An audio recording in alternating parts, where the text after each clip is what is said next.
She gave her last $20 to a homeless man in the rain, and he turned out to own half of Seoul. What happens next broke the internet, and it will break your heart. This is the story of a woman who had nothing, a man who had everything, and the single act of kindness that changed both their lives forever. If this story moves you, hit that like button right now, and drop a comment telling me what city you're watching from.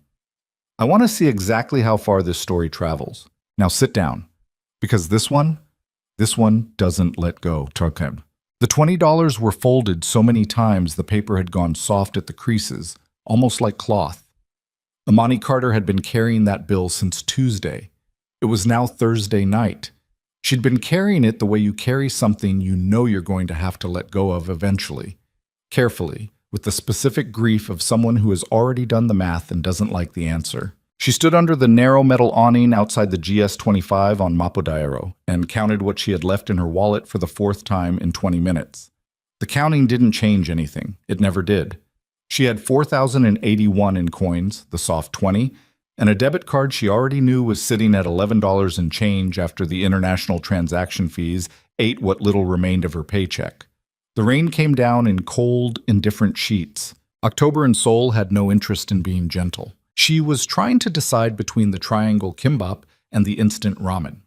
The kimbap was cheaper, but the ramen was more filling, and she had a split shift tomorrow. Morning at the Hagwon, where she taught English to elementary kids who called her Teacher Imani in accents that made her chest do something complicated. Then an evening shift bussing tables at the Galbi restaurant on the next block where the owner, a stout woman named Mrs. Huang, watched her like she was expecting something to go missing. The ramen would hold her longer. She was reaching for it when she saw him. He was sitting on the wet pavement 6 feet from the entrance, his back against the wall, legs stretched in front of him. He wore a black hoodie that had absorbed so much rain it had stopped looking like clothing and started looking like a second skin. His head was down, not sleeping.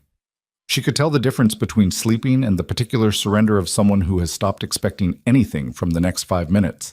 She'd seen that posture before. She'd worn it herself, once, in a Greyhound station in Nashville when she was 19 and her connecting bus was 6 hours delayed, and she had $40 and no plan. She stood in the rain and looked at him for a long moment. She had learned to stop doing this in big American cities. You had to, eventually, or it would hollow you out. Atlanta had taught her to look straight ahead, but she wasn't in Atlanta, and there was something about the way he sat.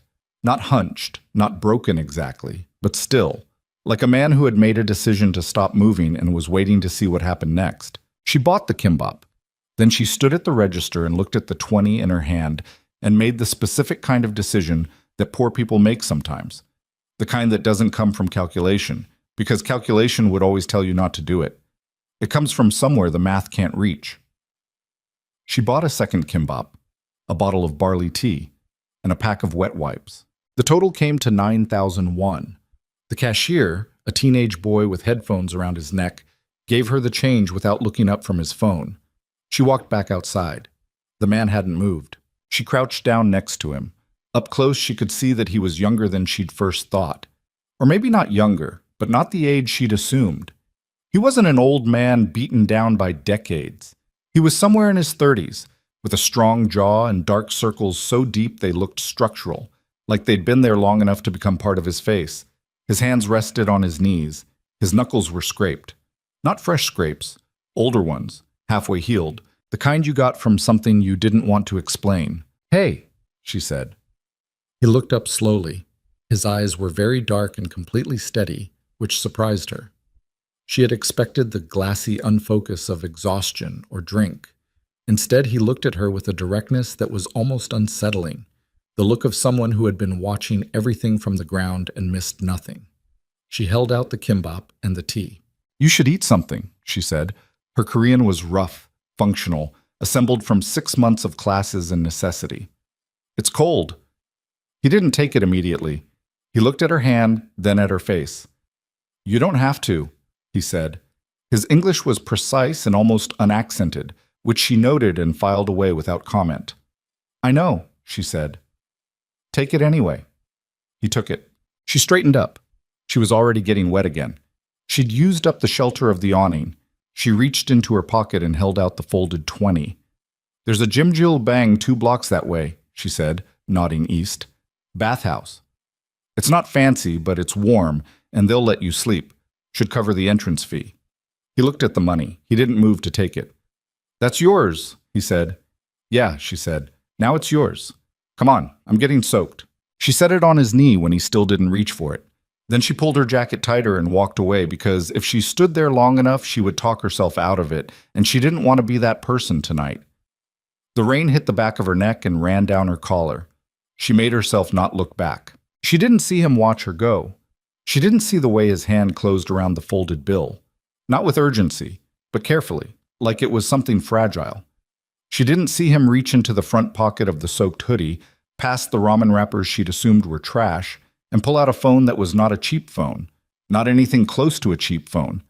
A matte black device with no case, military-grade encryption, the kind of phone that costs more than her monthly rent in Atlanta. She was already half a block away when he raised it to his ear. The call connected in 2 seconds. Director Seo. His voice was flat. No inflection. The voice of a man accustomed to being obeyed. Sir? The voice on the other end was careful, ready. There's a woman. She just left the GS-25 on Mapo Daero, heading south. Black jacket, natural hair, American. A pause. Find out everything. Don't approach her. Don't let her see anyone. I want a full profile by morning. He ended the call. He sat for another moment in the rain, the $20 bill held loosely in one hand, the kimbap in the other. He looked at both for a long time. Then he looked in the direction she had gone, though she was already invisible in the darkness and the rain. Something in his face shifted. Not softened, that wasn't the right word. Cracked, maybe. Like a wall that had taken one hit in exactly the right place. He opened the kimbap and ate it slowly, in the rain, alone. His name was Kang Tae-hyun, and he had not sat on a wet sidewalk since he was 7 years old, when his father had locked him out of the house in November to teach him something about weakness. He remembered that he had not cried. He'd sat down against the wall of the compound, pulled his knees to his chest, and waited. 4 hours. When the door finally opened, his father had looked down at him and said, "Good. A king doesn't beg." He had carried that lesson like a stone in his sternum for 25 years. The Kang Syndicate had been operating in South Korea for 3 generations. By the time Tae-hyun took control at 27, following his father's death in circumstances that were never officially classified as suspicious, but that everyone with sufficient context understood perfectly well, it had grown into something that no longer resembled what his grandfather had built. The old man had run numbers, protected neighborhoods, extracted fees from businesses that wanted to stay intact. Simple transactions. Violence as punctuation, not as the whole sentence. Tae-hyun's father had expanded aggressively, violently, without discrimination. He made enemies faster than he could neutralize them and compensated with brute force, which meant he was always managing chaos instead of building anything. By the time he died, the organization was enormous and deeply unstable. A machine that consumed resources and generated fear, but had no coherent architecture, no long game. Tae-hyun had spent 5 years rebuilding it from the inside. He was methodical in a way his father had never been. He cut the operations that were needlessly exposed. He moved money through legitimate channels, real estate development, private equity, a logistics company that moved freight and asked no questions about contents. He cultivated law enforcement relationships not through bribes, which were traceable, but through the more elegant mechanism of selective information. He knew things. He chose carefully what to share and with whom. In exchange, he became difficult to prosecute. By 32, the Kang Syndicate controlled more than 2 trillion won in assets, employed, directly and indirectly, thousands of people, and operated with a degree of institutional invisibility that his father would have found incomprehensible. Tae-hyun had not built a criminal empire. He had built a system. The distinction mattered to him, though he understood it would matter to no one else. He had also, in the course of building it, become someone he did not always recognize.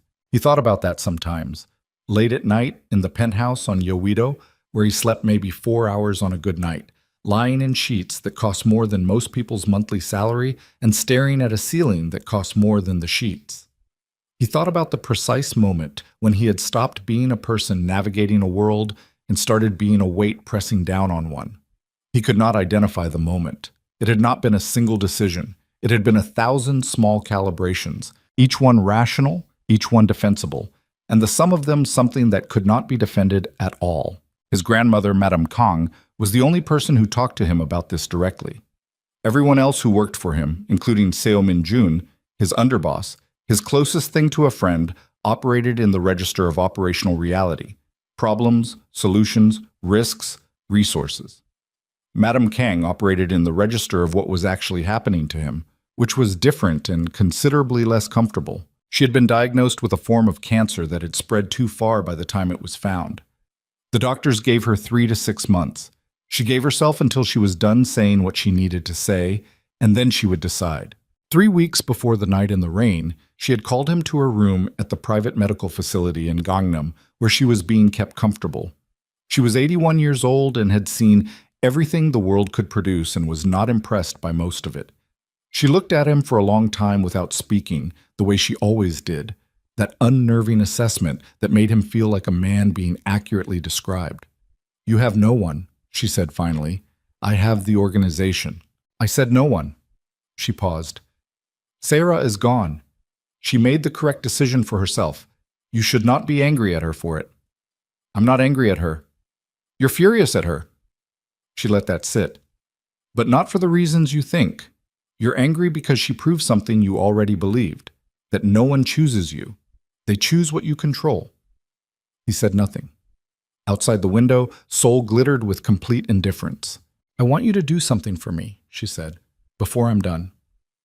"Anything." "Disappear. 30 days. No title, no protection, no money. Take enough to survive, nothing more. Go live in the city like a man who has nothing. And see what finds you." She watched him. "I want to know if there's anyone left who would see you. Not the Kang Syndicate, not the building behind you, just you." He had started to say it was impractical. She cut him off with a look. "I'm dying," she said. "You can manage the practical." He had argued. He had explained carefully why 30 days was too long given current organizational pressures. She had looked at him with an expression that contained no give whatsoever. He had agreed. He told Seo Min-jun that he was going on an extended operational withdrawal, which was code for something Min-jun would decode correctly. That Taehyun was making himself invisible for a designated period and would check in at intervals, and that Min-jun was to manage the organization in his absence and to maintain discreet surveillance at a distance. Min-jun had nodded without comment. He was good at that. Taehyun had taken 40,000 won in cash, which was roughly $35, and enough to eat cheap and sleep in Jim Jill bangs if necessary. He'd taken his encrypted phone, his ID, and a single change of clothes in a battered backpack. He dressed in the most anonymous clothing he owned, which turned out to still be too clean, so he deliberately walked through a construction site before heading into the streets, dragging the fabric against things until it lost that unearned quality. He'd spent 11 days on Seoul's streets before she appeared. In 11 days, he'd had 2 conversations that lasted more than 3 minutes. One with an elderly man named Mr. Choi, a former army medic who slept in a cardboard shelter near the Mapo Bridge and wanted to talk about the 1990s and a daughter who'd moved to Canada and stopped calling.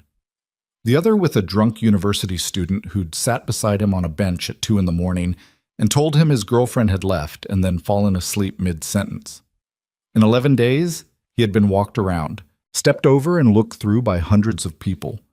He had been handed a church pamphlet by a teenage volunteer who made brief eye contact and then immediately moved on.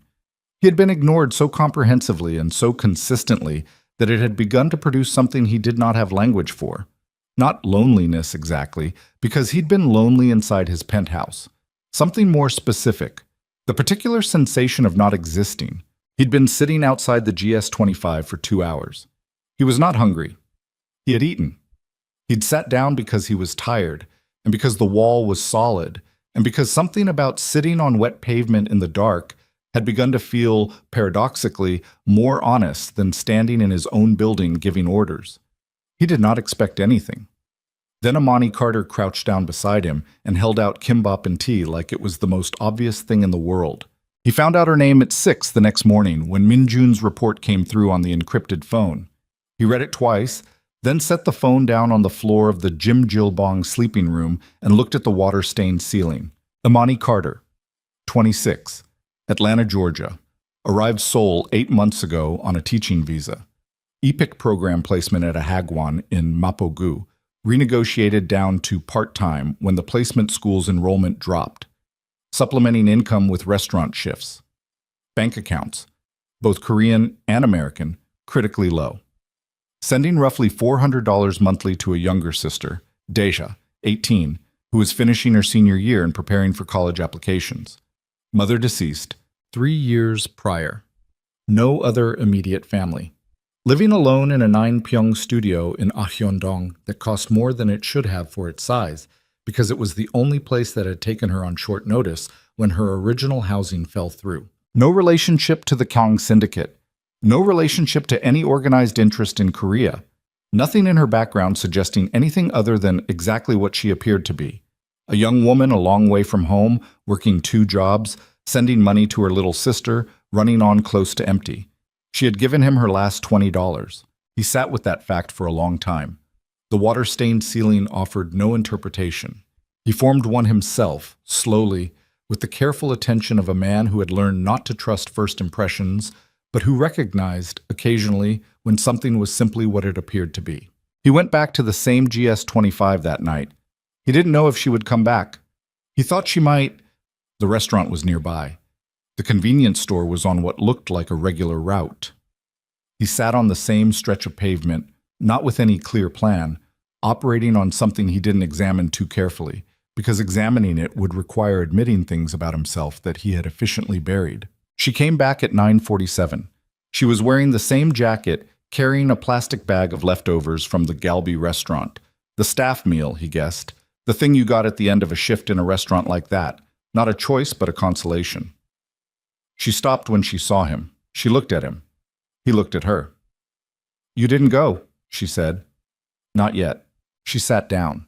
Not beside him exactly, a foot away, leaning against the same wall, facing the same stretch of wet street. She opened the plastic bag and took out 2 sets of metal chopsticks and a container of rice with galbi scraps on top. She set half of it on his side without asking. "Long shift?" he said. "They always are." She picked up her chopsticks. "You speak English?" "Yes." "Where'd you learn?" A pause. He adjusted the answer with the efficiency of a man accustomed to editing himself in real time. "School. Long time ago." She accepted this without pushing. They ate in a silence that was not uncomfortable, which surprised him. Most silences he sat in had a texture, expectation, assessment, the particular tension of people who wanted something from him and were waiting for the right moment to want it. This one was just silence. "I'm Imani," she said eventually. "Taehyun," he said. Just the first name, just the 2 syllables she could hold on to without the rest of it. "Where are you from?" she asked. "Originally." "Here," he said. "Seoul. You?" "Atlanta." She ate a bite. "Long way from home." "You came alone?" "Yeah." She said it without self-pity, just information. Seemed like the right thing at the time. A pause. "Still does, mostly." He looked at her. She was eating carefully, rationing, he noticed, taking smaller bites than hunger would dictate, making the food last. She did it unconsciously, the way you do something when you've done it long enough that it stopped being a choice and become a habit. "Why Korea?" he asked. She thought about it. "I needed to go somewhere that didn't already have a version of me in it," she said. "Somewhere I didn't have history." She glanced at him. "You ever feel like that? Like the place knows too much about you already?" He thought about the penthouse, the building with his name on the corporate registry, the city that held the record of everything his family had done in it for 3 generations. "Yes," he said. They sat until the rain started up again, harder, and she finally gathered herself to go. She looked at him before she left. "Same time tomorrow?" she asked, which was not a question exactly. More of an offering. He said yes before he decided to. She left. He sat in the renewed rain and thought about the word yes and how infrequently he said it without a calculation behind it. They fell into a rhythm over the following 2 weeks that had no name because they'd never agreed to anything. Just the same wall, the same hours, the same particular quality of conversation that happened when two people had nothing to prove to each other. She brought food when she had it. He found, after the second night, that he was looking for things to bring too. Not buying them, not yet, because that would change the texture of what this was. But noticing when there were things left on benches or tables outside the convenience store that people had abandoned. He learned things about her that Min Jun's file could not have contained. That she made a small sound when she was thinking. Not a word, just a hum. A frequency she seemed unaware of.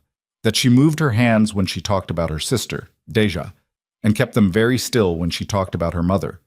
That she had a way of looking at a problem, not panicking, not performing stoicism, just sitting with it quietly and then making a decision and not second-guessing it much. He recognized that quality. He had trained himself to do something similar, but in her it wasn't trained, it was native. She knew less about him because he gave her less. He gave her the shape of a man who had made mistakes, who had been in a world that demanded things from him he hadn't been built to give, who had ended up here after a series of events he was not specific about. It was all true.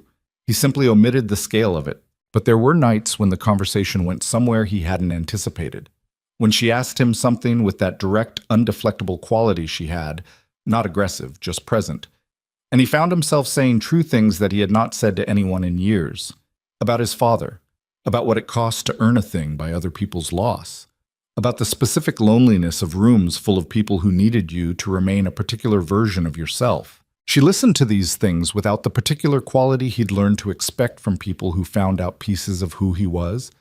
Without calculation, without the unconscious repositioning toward what might be useful. She just listened and occasionally said something that landed sharp and clean that he kept turning over for hours afterward. One night, a Tuesday in the third week, she told him about the day her mother died. She told it plainly. No performance. Her mother had been sick for 2 years, a slow decline, and Imani had been in Seoul for 3 months when it happened.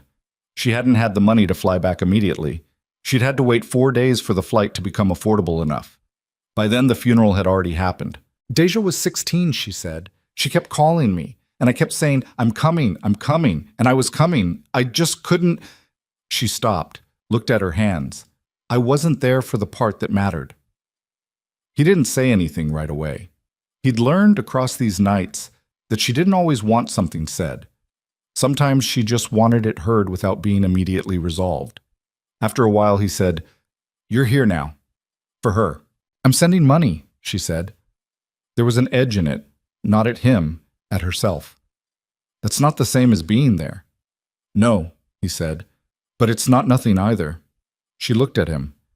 That direct, steady look that he had come to understand was not evaluation but recognition. She was checking whether he was saying something true or something meant to make her feel better. He held her gaze and let her look. No, she agreed eventually. It's not nothing.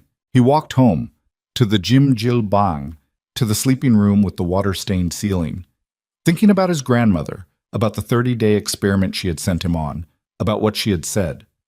She had said, find someone who would choose you if you had nothing. He was beginning to understand that he had misread the assignment. He had thought it was a test of whether such a person existed. He was starting to think it was a test of whether he could still be reached by one. On the 27th day, Minjun called at an hour that meant something was wrong. Taehyun stepped away from the wall. He and Imani had been sitting outside the convenience store, deep in the middle of something, and answered with the controlled calm he defaulted to in operational contexts. What? He said. Yun se ra, Minjun said. He said it the way you say a name when the name is a problem. She's been asking questions about the Mapogu area, about a woman. Taehyun went very still. How long? 2 days that I can confirm, maybe longer. A pause. She has access to people who watch our people. She would have noticed the low-level surveillance protocols on... Yes, Taehyun said. He understood. If Sarah had noticed that Minjun was running quiet surveillance in a specific neighborhood, she would have traced it eventually to its purpose. And Sarah had enough connections, enough remaining access to the periphery of the organization's information networks to pull a thread if she found one. What does she know? He said. Unknown. She hasn't moved yet. Minjun's voice was careful. But she will. He ended the call. He stood on the wet sidewalk 10 feet from Imani and calculated the radius of what was about to happen. 3 days. Maybe 4 if Sarah was being careful. Then everything he had allowed to become real over these 27 nights was going to become visible. And he was going to have to watch the moment when Imani Carter looked at him and understood that the man she had been eating staff meals with in the rain was not the man she thought he was. He turned around. She was watching him from the wall, not alarmed, just observant. She'd noticed the shift in him and was waiting for him to come back from wherever the call had taken him. He sat back down. He thought about telling her. He opened his mouth once and closed it again and hated himself, precisely and specifically, for the closing. "Everything okay?" she asked. "Yes," he said. It was the only lie he had told her in 27 days, and it was the worst one, because it wasn't a lie about a fact. It was a lie about time. He was borrowing days he hadn't earned, and somewhere across the city, a woman who had reason to be cruel was about to collect. He sat beside Imani Carter in the rain and said nothing and watched her hands move while she talked, and thought about the specific kind of damage that well-intentioned cowardice produces. 3 days. He didn't stop it. Jits. It was a Wednesday evening, the 30th day exactly, when Imani came to the wall and he knew from the way she walked that something had already happened. She didn't sit down. She stood in front of him and in her hand was her phone, and on the phone's screen was a photograph. He recognized it immediately. It was from 18 months ago, a corporate event, himself in a suit, surrounded by the specific context of men who arranged themselves a certain way around power. His name was in the caption, his full name, his title. He looked at the photograph. He looked at her face. She wasn't crying. He had almost expected crying because that would have been easier to navigate. Instead, she looked like someone who had taken a hit and was still standing, which was much harder to watch. "How long have you known her?" Her voice was even. It cost her something to keep it even. He could see the cost. "Yunsera," he said. Not a question. "She found me at the restaurant. She was very—" Imani stopped. "She was very polite about it. She laid it all out like she was doing me a favor." A pause. Maybe she was. He stood up from the wall. She took a step back. Not fear, distance. The specific distance of someone recalibrating. "Imani, you let me give you my last $20. Her voice cracked on the word last, and she stopped and reset. "You sat there. You took it. You watched me be—" She shook her head. "You watched me." "Yes," he said. "Why didn't you tell me?" He thought about the answer. He'd had 30 days to prepare one, and he had nothing clean. "Because it would have changed everything," he said. "And I needed—" He stopped. "I needed it to not be changed. For a little longer." "You needed," she repeated. Flat. "Okay." She looked at the phone screen again and then put it in her pocket like she was putting away something sharp. "So what was this? You deciding if I was worth— what? A charity case? A story you could tell?" "No." "What then?" "A test," he said, and immediately understood it was the wrong word. He saw her face change. "A test," she said. "That's not—" He pressed his hand to the back of his neck. He had not fumbled like this in years. He had never fumbled like this in his life. "My grandmother, before she got sick. She asked me to find out if there was anyone who would see me. Not what I control. Me. She wanted to know if I was still the kind of person that someone would see." "And how'd that go?" "Cold. You fed a stranger in the rain," he said. "You gave away money you needed. You didn't ask me anything." He looked at her. "You sat with me for 30 nights, and you never once tried to get anything from me." "That's because I thought you had nothing," she said. "I thought you were—" She stopped. Something moved through her face. "I thought we were the same." The silence that followed that sentence was different from all the previous silences. It had weight. "You spent money on me," she said quietly. "All those nights you brought things. That wasn't small things. Nothing that mattered financially. It mattered to me." Her voice was unsteady for the first time. "Because I thought you were—" She shook her head. "God, I was sharing my staff meal with the richest criminal in Seoul. I fell in love with you, he said. She looked at him. He said it again because it was the only true thing left to say. I fell in love with you, not because you passed anything, because you sat down next to me like I was worth sitting next to, and you talked to me like I was worth talking to, and you never once. He stopped. His voice had done something it hadn't done in a very long time. He let it do what it was doing. No one has done that in longer than I can account for. She stood in the rain. She looked at him for a long time. Then she turned and walked away. He watched her go. He did not follow. He stood against the wall of the GS-25 on Mapodaiero, in the place where she had found him 27 days ago, and let her go. Because he understood with the clarity of a man who had spent a career making cold decisions that some things cannot be taken back. Some things you do, and they cost exactly what they cost. And following her would not change the cost. It would only add to it. He stood there until the rain got heavier. His phone buzzed. He looked at the screen. Min-jun, your grandmother is asking for you. You should come now. He looked at the screen. He looked at the direction Amani had gone. He looked at the rain falling into the city that held everything he had ever built and everything he had ever lost. And he understood with a precision that felt almost medical that the next 24 hours were going to take things from him that he could not recover. He walked toward the car that he knew Min-jun had waiting 2 blocks away. He was not wrong. The car was a black Genesis G90 with tinted windows and no plates visible from the street. Min-jun was in the front passenger seat. He didn't turn around when Taehyun got in.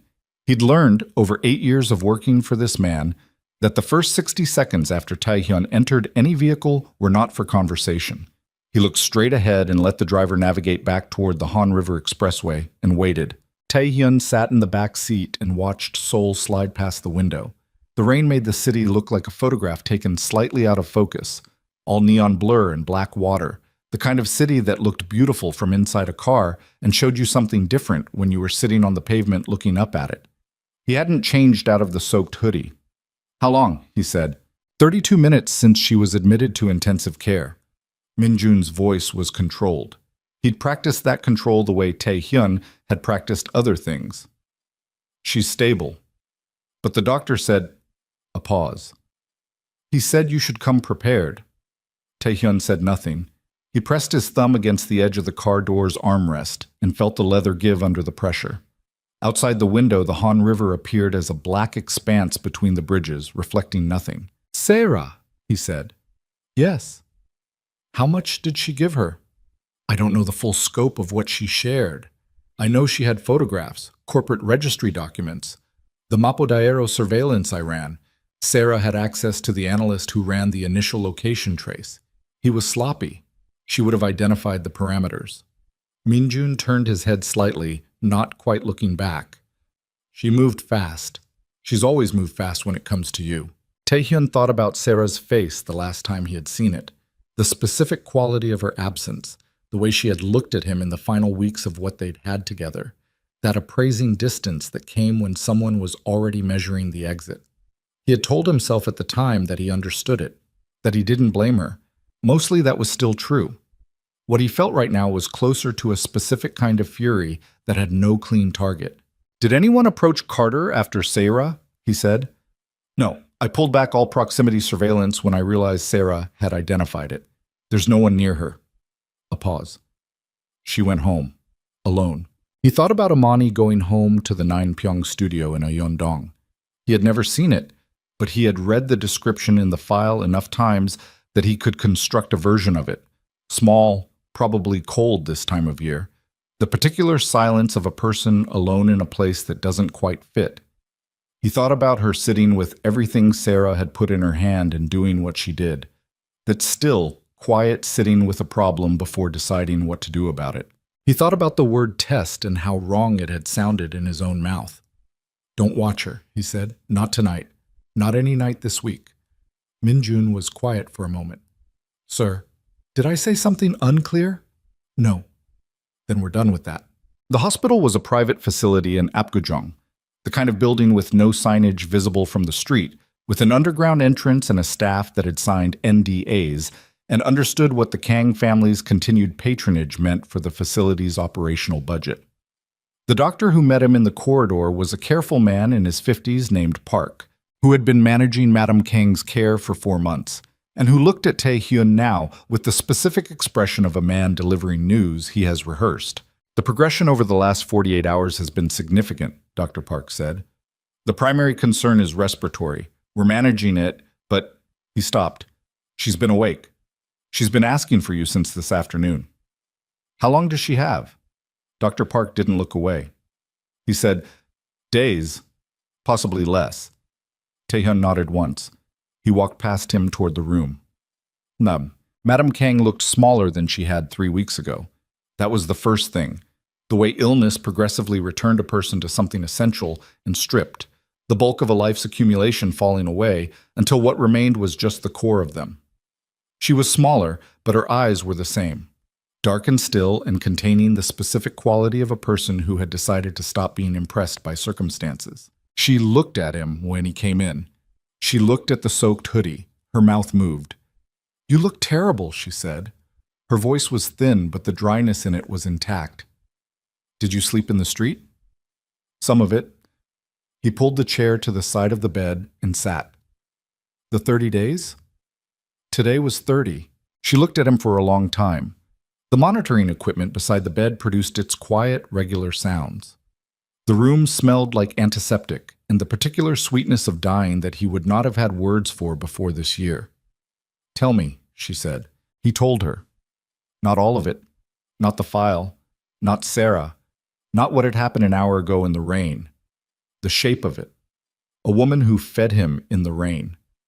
30 nights of convenience store walls and staff meals. What it had felt like to be talked to like a person. Madame Kang listened without interrupting. When he was done, she was quiet for a moment, and then she said, "Did you tell her?" "Not until it was too late." "Ah." She closed her eyes briefly. "That sounds like you." She left. Of course she left. Not unkindly, simply a statement of cause and effect. "What do you expect, Tae-hyun? You constructed something that wasn't honest and then lived inside it, and when it fell apart, you were surprised." "I wasn't surprised. You're here in wet clothes at midnight. You're surprised." She opened her eyes. "What do you feel?" He looked at his hands, like I lost something that I didn't have enough time with. "That's called grief," she said. "It means it was real." A pause. She shifted slightly against the pillows and did not mask the small sound that cost her. "The question is what you do with real things when they break. Some people leave them broken. Some people—" She stopped, breathed carefully. "Some people understand that broken is not the same as finished." He looked at her. "You're going to tell me to go after her." "I'm going to tell you to be honest," she said, "which you haven't been for so long that I imagine it will be very uncomfortable." A faint movement that might have been a smile. "Good. You're overdue." He stayed until 2 in the morning. She fell asleep partway through something she was saying, and he sat in the chair beside her and listened to the machinery measure her remaining time in small, regular increments, and thought about honesty and what it would cost. He didn't go to Ayondong. He went back to the penthouse on Yowido for the first time in 30 days and stood in the entrance of his own apartment like a stranger assessing the place. It was vast and cold and immaculate.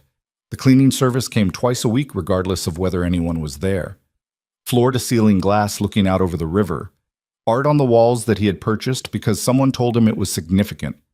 Furniture that had no memory of anyone sitting in it. He stood in the middle of the living room in the soaked hoodie and understood, with the particular clarity that exhaustion and loss will sometimes produce, that he had been living in a museum of himself. His phone had accumulated 43 messages in 30 days of minimal checking. Most were operational. Minjun keeping things moving, subordinates seeking approvals, lawyers forwarding documents. 3 were from Sarah, sent over the past 72 hours. He opened the last one. "I did you a favor. You can be angry if you want." She wasn't going to last. You know that. He read it twice.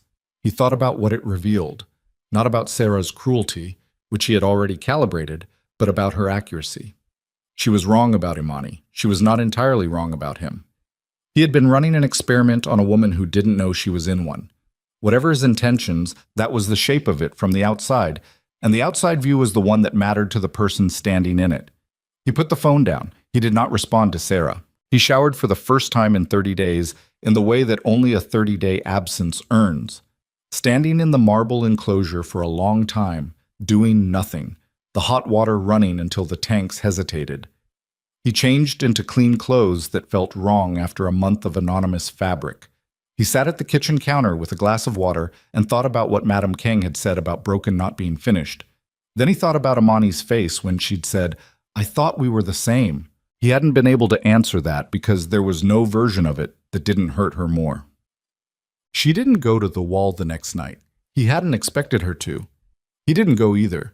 He had been back in the penthouse 2 days, re-entering the operations of the organization with the controlled efficiency that kept it running, taking calls, reviewing the backlog of decisions that had accumulated in Minjun's holding pattern. He was present and he was functional, and something under the surface of all of it had changed in a way he couldn't articulate even to himself. On the third day, Sarah called. He let it ring twice and then answered because letting it go to voicemail with Sarah was a delay, not a resolution, and he had limited appetite for delays right now. "I heard about your grandmother," she said. Her voice was careful, composed. She had always composed herself well.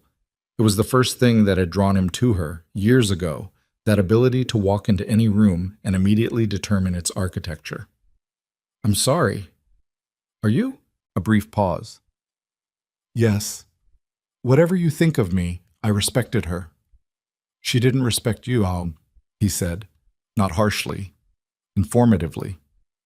"She said you made the correct decision for yourself. That's not respect, that's assessment." The silence on her end had a particular quality. "You want to fight," she said. "I want to understand why you went to her." "Because you were going to get hurt." Her voice changed slightly. Something cracking the composure, not emotion exactly. Something older and more complicated than emotion. "You were sitting on the street letting a woman you don't know see you in a way you never let me see you. And you weren't going to come back from that clean. You never do anything clean. So you decided to damage her instead." "I decided to be honest with her, which is more than you were."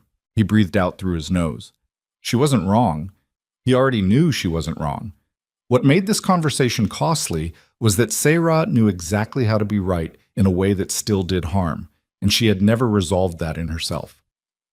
"Is there something you need from me, Sarah?" he said. "Or is this what it is?" A pause. "I need you to know that I wasn't trying to, She stopped. "I didn't do it to hurt you." "I know," he said. "You did it because you still think you know what's right for me. You've always done that." A beat. "It's why this ended." He ended the call. He sat at the desk in the study, the room with the bookshelves and the good lamp and the window that faced west, away from the river, toward the city's dense interior, and thought about what it meant that the two people who had known him best in the last 3 years were his ex-fiancée, who operated from a love that expressed itself as control, and a woman who had given him food in the rain and asked nothing, and then walked away when she found out the ground had shifted under her. He picked up his phone and opened a message window with Imani's number. He had it from Minjun's file and had never used it, and felt the weight of that now, the line between having information and using it. He typed, "I know you don't want to hear from me. I'm not going to pretend otherwise. I just want you to know that everything I said that last night was true. Not the omissions. The things I actually said." He looked at it for a long time. He deleted it. Whatever came next was not going to happen through a text message sent from a penthouse that cost more than she made in 5 years. If it happened at all, it was going to happen honestly and in person, and he did not know yet if she would allow that. He was going to have to wait and find out, and he was not good at waiting, but he was going to do it because it was the only option that didn't add to the damage. Imani was not doing well. She would not have said this to anyone because she was not in the habit of saying it, but the evidence was accumulating in the small ways. The way she'd oversalted the lesson prep she was doing at midnight. The way she'd stood in the shower Tuesday morning for 20 minutes and then sat on the bathroom floor in a towel. Because the next step after that, the whole sequence of the day had suddenly looked very long. She'd sat there for 8 minutes. She knew because she'd stared at her phone's clock the whole time, watching it. Like watching it would make the sitting mean something it didn't mean. She taught.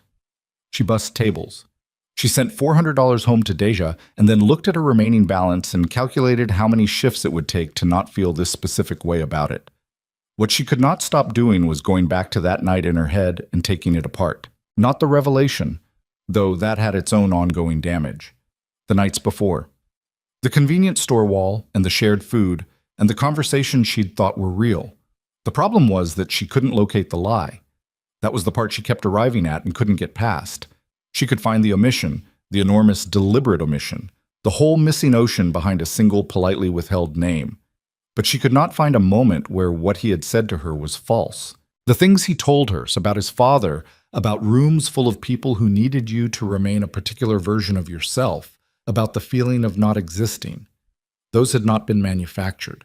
She'd spent 6 months in Seoul developing a sense for manufactured things, because that's what you developed when you were a young black woman alone in a foreign country who could not afford to misread people badly. She had read him, and she had read him correctly. She just hadn't read all of him. That was the fracture line.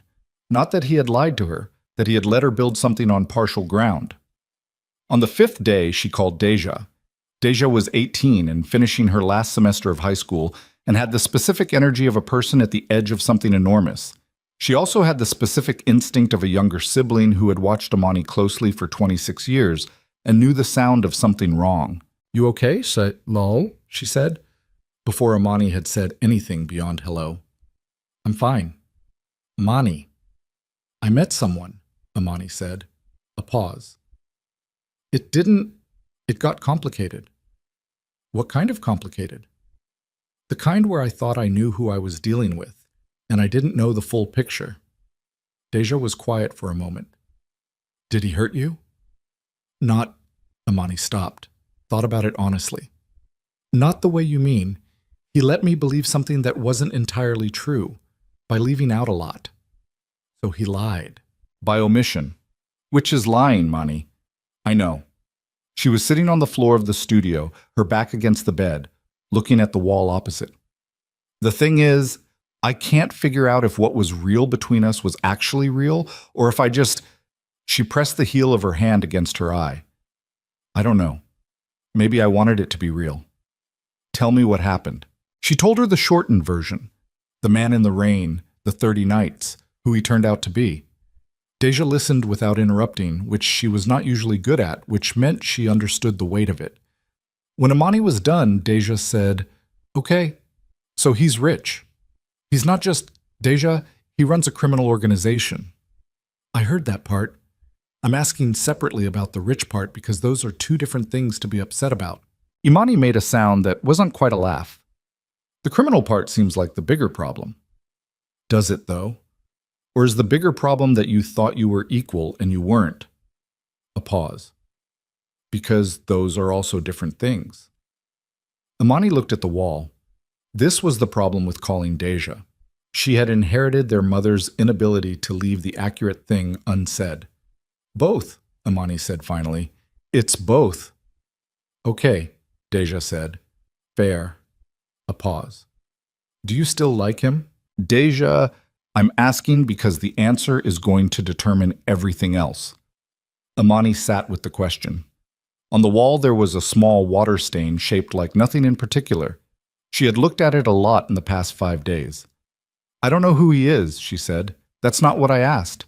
She closed her eyes. She thought about the wall outside the GS-25. The particular quality of that silence between them.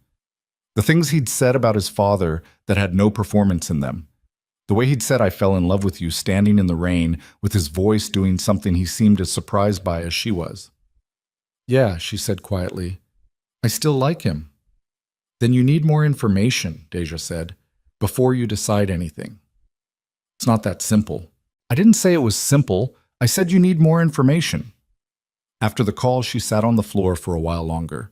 The water stain on the wall did not offer anything useful. Outside, the city moved through its ordinary evening, indifferent to the geography of what she was trying to figure out. She thought about her mother's hands, the way her mother had held things, difficult things, painful things, without clenching. She had always thought that was a kind of patience she didn't inherit, but she'd given her last $20 to a stranger in the rain, which suggested she'd inherited something. She just hadn't calibrated yet what that something was worth when tested like this. On the 6th day after the wall, Min-jun called Tae-hyun at 7 in the morning.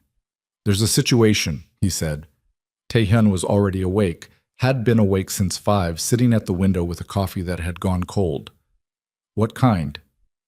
"Yoon Byung-ho." A pause waited with the specific gravity of that name. "He's moved up the timeline. We're looking at a meeting request for Friday that we don't think is actually a meeting request." Yoon Byung-ho was Sera's uncle. He ran the Yoon operation out of Busan, and for the past 8 months he had been testing the edges of the Kang territory with the patience of a man who believed he had time on his side and was waiting for a moment of structural weakness to push. He and Tae-hyun had maintained a formal détente for 2 years, the kind that required continuous maintenance and the right combination of demonstrated strength and strategic restraint. "He knows I was off the board for 30 days, Tae-hyun said. "Yes, there was no way to keep that fully contained. He'll have assessed it as an opportunity." "And Sera?" Another weighted pause. "She reached out to him 3 days ago. We intercepted it. The communication was..." Min-jun chose his words. "Informational. She shared the broad strokes of your absence and the context." Tae-hyun set the cold coffee down on the window ledge. There it was, the thing he hadn't seen clearly when Sera called. She'd said she went to Amani because she was trying to protect him. Maybe a part of that was even true. But she had also, deliberately or not, surfaced information about his 30-day disappearance to a man who had been looking for exactly this kind of opening for 8 months. "She may not have understood what she was doing," Min-jun said. "She understood." "Sir, she understood," Tae-hyun said again, not loudly. "She's not careless. She chose to share it." He breathed. "The question is whether Yoon Byung-ho moves on Friday or whether Friday is a read. Our assessment is that Friday is a read. He wants to see how you respond to the meeting request before he decides the next move. If you decline, he reads weakness. If you attend without adequate preparation, he reads the 30 days as more destabilizing than it was." Min-jun paused. "You need to be back in the room, fully." Tae-hyun looked out the window at the river. Fully. That was the word. Back in the room fully meant the weight and the posture and the complete apparatus of being Kang Tae-hyun in the context that name occupied. It meant no more soaked hoodies on the pavement outside GS25, no more 30 nights of convenience store walls, no more the version of himself that had said, "I fell in love with you," while his voice did something he couldn't control. "Set the meeting," he said. "Friday?" "Friday." A pause. "And Min-jun?" "Sir, find out where Yoon Sera is right now, not for any operational purpose. I want to know if she's safe." A beat. "I'll find out." He ended the call. He stood at the window and understood that the organization was pulling him back in the way it always did. Not with force, because it didn't need force, because it was built into the structure of who he had become and what he was responsible for. It pulled with necessity, with consequence, with the particular leverage of 1,000 people whose operational reality depended on him being present and functioning. He accepted it, as he always had. What was different this time was that accepting it felt like closing a door on something that had been, briefly and unexpectedly, open. He picked up the encrypted phone and looked at the unsent text to Amani that he had typed and deleted 3 days ago. He typed it again, shorter this time. "I need to tell you something, not in a message. If you're willing, tell me where." He looked at it. He sent it. He put the phone face down on the window ledge and waited. 40 minutes passed, then an hour. He took the meeting with Min-jun about the Friday preparation. He reviewed the documents that had accumulated. He ate something without tasting it standing at the kitchen counter. He checked the phone twice and put it back down. At 11:47, it buzzed. He turned it over. One line from an unknown number that had nonetheless texted him first, which meant she had his number from somewhere. And he thought, Min-jun's file, Sera would have had the main line. Sera would have included it. And one line said, Han River, Mapo Bridge, North Walk, 7 p.m. Don't bring anyone. He read it 3 times. Then something happened in his chest that the man he had been before 30 days of pavement would not have had language for. He was at the Mapo Bridge North Walkway at 6:45 alone in the first real rain of November, standing on the elevated pedestrian path, watching the river move below him, dark and fast and indifferent. She arrived at 7 exactly. She was wearing a different jacket, heavier, winter weight, the kind of coat you bought at a market stall because it was functional and cheap. And she had her hands in her pockets, and her face was set in the particular way of someone who has made a decision and is not reopening it for discussion, but needs to say something before it gets sealed. She stopped 6 feet away from him. The rain was light, the kind that accumulated slowly. She looked at him for a long moment. "I have one question," she said. He waited. "Was any of it—" She stopped, looked at the river, came back to him. "Was any of it a performance?" He held her gaze. He said, "No." She looked at him the way she always looked at him, that direct, undeflectable assessment, checking for the thing beneath the thing. Then her phone buzzed. She looked down at it.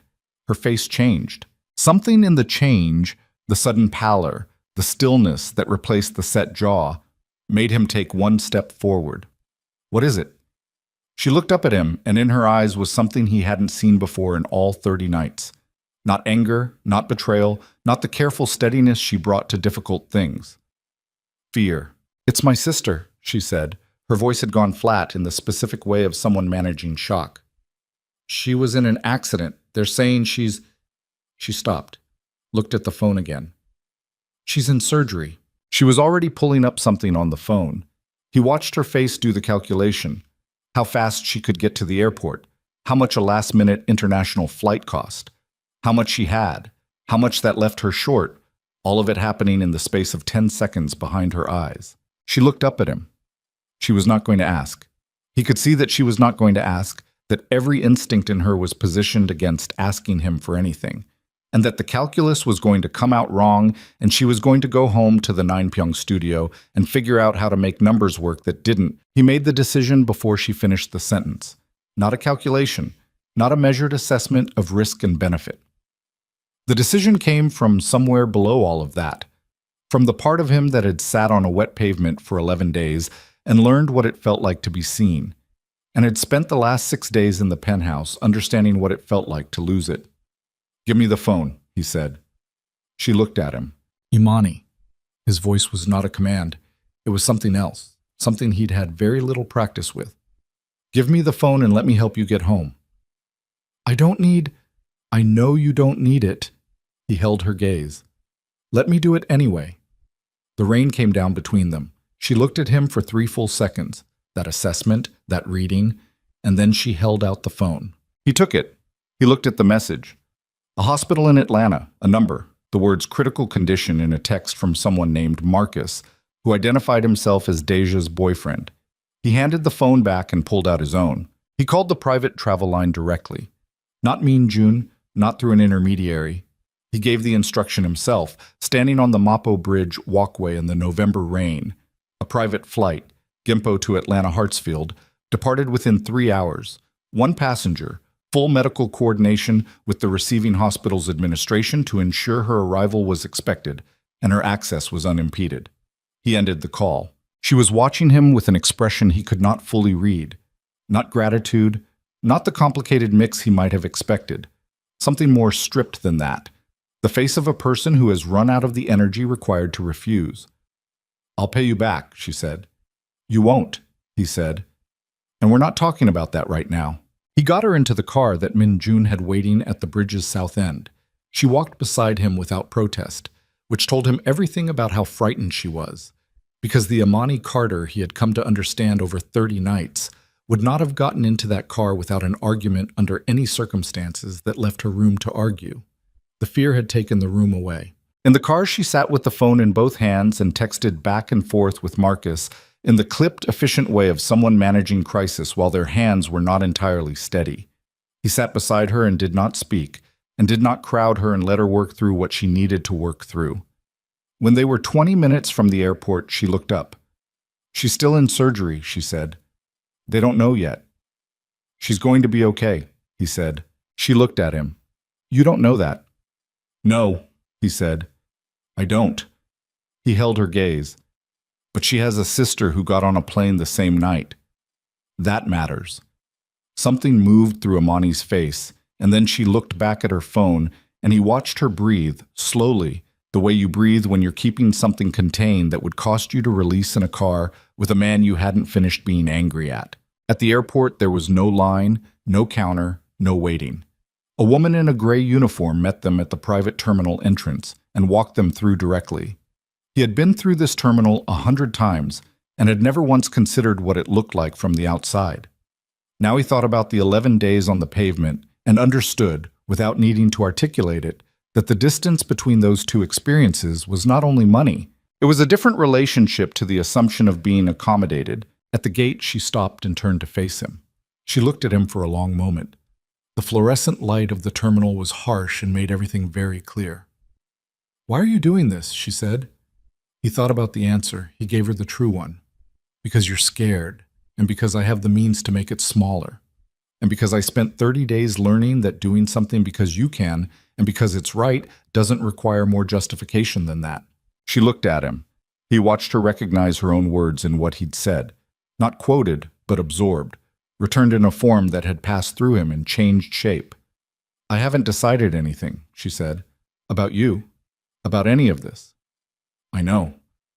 "This doesn't—" She stopped. "I'm not saying this means anything." "I know that too." She looked at him one more time.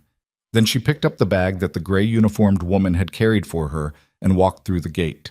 He stood at the terminal entrance and watched until she was gone. Then he stood there a moment longer, doing nothing, in the way that a man allows himself in private that he never allows in public. Then his phone buzzed with 6 messages from Minjun, accumulated over the past 40 minutes, and he walked back toward the car and back toward the life that had been waiting for him to return to it. Friday came the way bad Fridays always came, clear and cold and procedurally ordinary, which was how the worst things dressed themselves. The meeting with Yoon Byung-ho was set for 2 in the afternoon at a restaurant in Gangnam that both organizations had used for formal contact for 15 years, a yakiniku place on the 4th floor of a building that had no visible connection to either of them, run by a manager who was paid generously for discretion and who seated them in the private room in the back without being asked. Tae-hyun arrived 12 minutes early. He sat with his back to the wall. He had 2 men outside the building and 2 inside the restaurant service corridor. Minjun was at a table near the front with 2 others, visible enough to read, not close enough to read as threat. Yoon Byung-ho was 61 years old and had the particular physical authority of a man who had maintained himself precisely because he understood that physical presence was its own language in the rooms he occupied.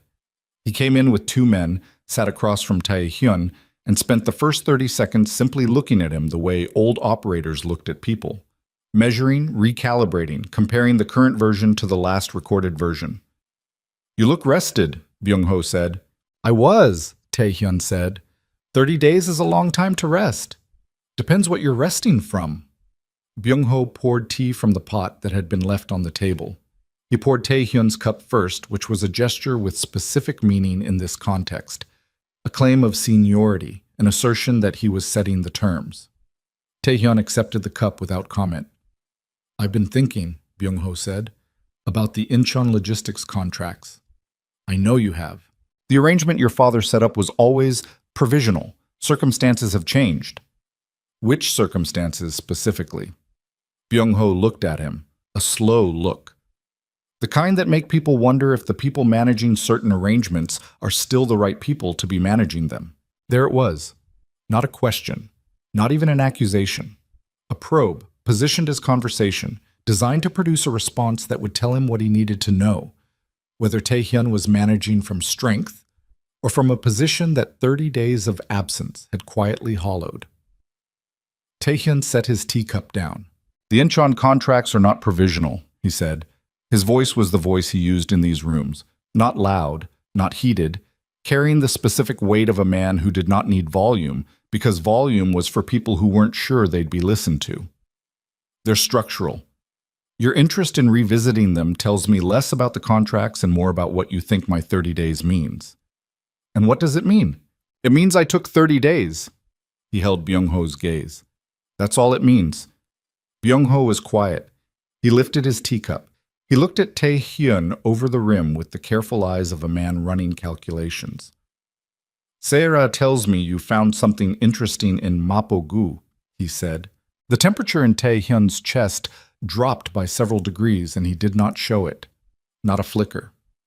He had learned this, the absolute poker of the internal state, from his father, and it was one of the few things his father had given him that he did not resent. "Sarah talks too much," he said. "She's concerned about you." Byung-ho's tone had the particular quality of a man who had prepared this line and was now deploying it. Family concern. "She's not my family. She was going to be." A pause. "She still cares. In her way." "We're not talking about Sarah," Tae-hyun said. "We're talking about Incheon. If you have a specific proposal, make it. If you're here to read the room, you've read it. We can both go home." Something shifted in Byung-ho's face, not anger, something colder. The look of a man who had come in expecting to find a door open and had found it closed and was recalibrating whether to test the lock. "There's no proposal today," Byung-ho said. "Today is courtesy." "Then I'll return the courtesy." Tae-hyun stood. "Thank you for the tea." He walked out of the private room and through the restaurant and down to the street without hurrying, because hurrying was information he was not prepared to give, and Min-jun fell into step beside him at the building's exit without being signaled because Min-jun had been reading him for 8 years. In the car, Min-jun said, "He brought up the woman. He mentioned Mapo-gu." "That's not—" Min-jun stopped. "That's not the same thing as bringing up the woman." "He brought up Sarah," Tae-hyun said. "Sarah brought up Mapo-gu. The chain goes, Sarah told him about the 30 days, Sarah told him about the woman. Byung-ho is deciding whether the woman is leverage." He looked out the window. "The question is whether Sarah told him on her own initiative or whether he asked." Min-jun was quiet for a moment, then, "I think he asked." "Yes," Tae-hyun said. "So do I."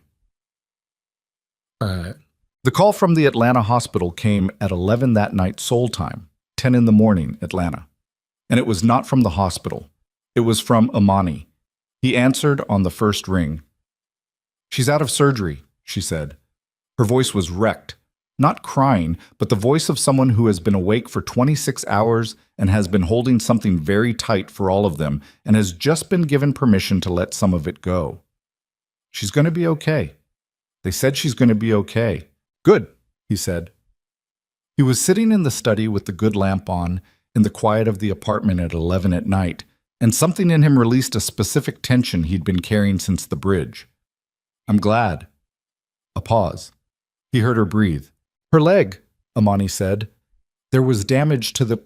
They had to put a rod in. She's going to need physical therapy for months, but she's..." Her voice caught. "She's awake. She asked for me. She was asking for me before she even opened her eyes all the way." He said nothing. He held the phone and listened to her breathe from 8,000 miles away. "Thank you," she said, "for the flight, for the..." She stopped. "I'm going to stay a few weeks, until she's more stable. Stay as long as she needs." Another pause. "I still haven't decided anything," she said. "I want you to know that." "I know," he said, "but I wanted to tell you she was okay." A beat.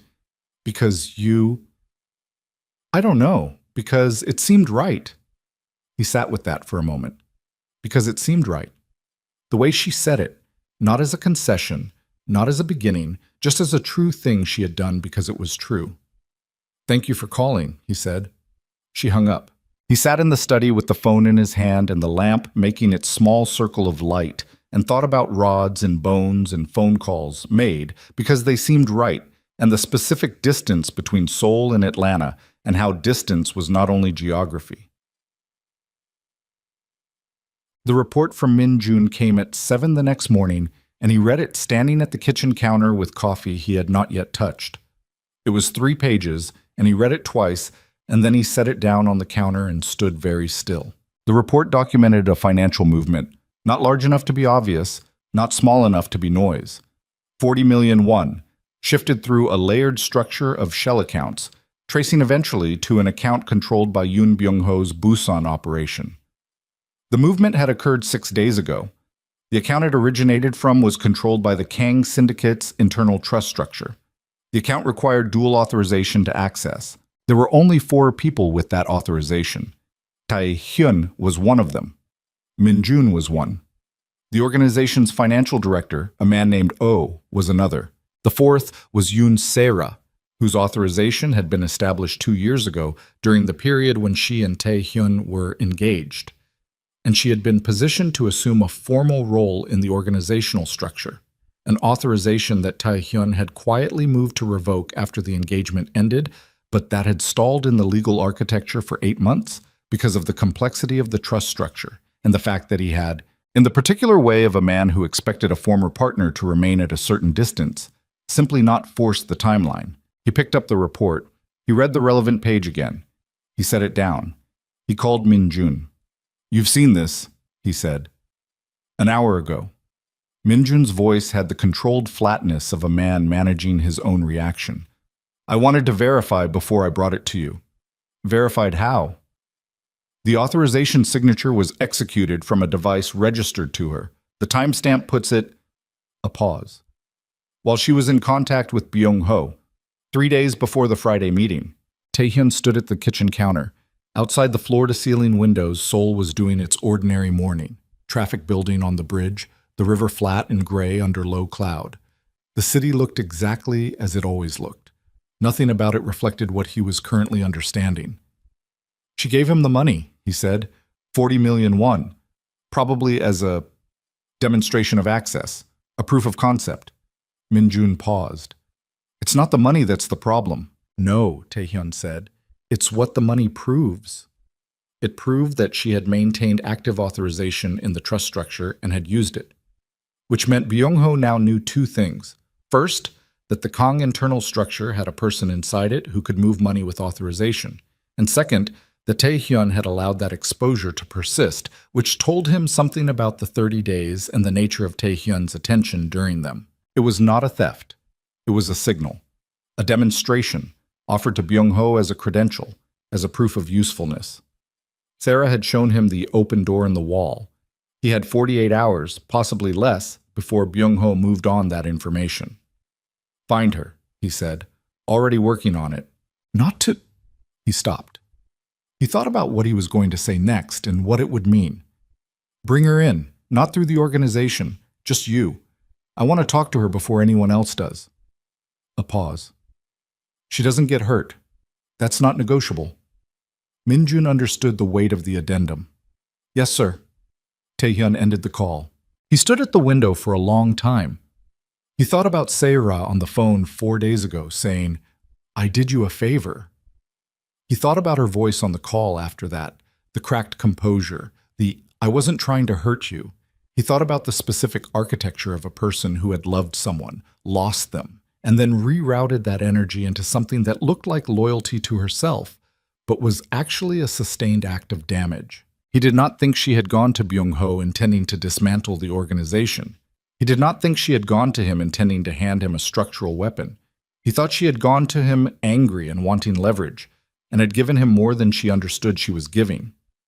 That was the most dangerous kind of betrayal. Not the calculated kind, but the kind that came from a wound that hadn't been treated. His phone buzzed. He looked at it. "Min Jun. She's not at her apartment. Her car is there. Phone is going to voicemail." He looked at that. Then, below it, another message, 30 seconds later. "Min Jun. Her assistant says she had a meeting this morning. 8 a.m. Location." Then nothing. The message cut off. He called Min Jun back. The line rang 6 times and went to voicemail. He called again. Same result.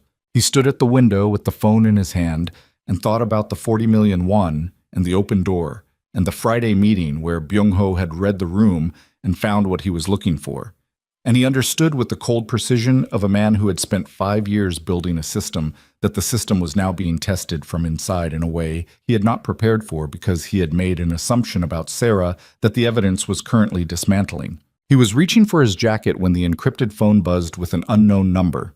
He answered. A voice he didn't recognize said, "Mr. Kang, Yoon Byung-ho sends his regards. He has something that belongs to you. He'd like to discuss a new arrangement for the Incheon contracts." A pause. Professional, unhurried. "He suggests you come alone. He also suggests you come quickly because the thing that belongs to you has a timeline that Mr. Yoon controls." The line went dead.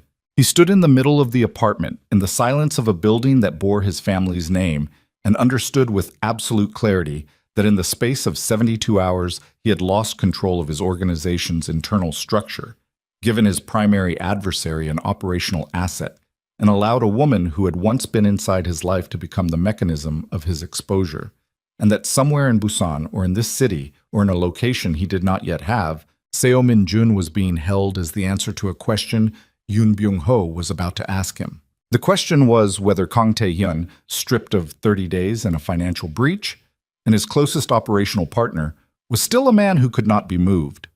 He put on his jacket. He thought briefly, with a precision that surprised him, about Imani Carter in Atlanta, sitting beside her sister's hospital bed, 8,000 miles from this city, and this room, and this particular weight of what he had built, and what it cost. He thought about the $20 bill, still in his pocket. He'd been carrying it for 30 days and had not stopped.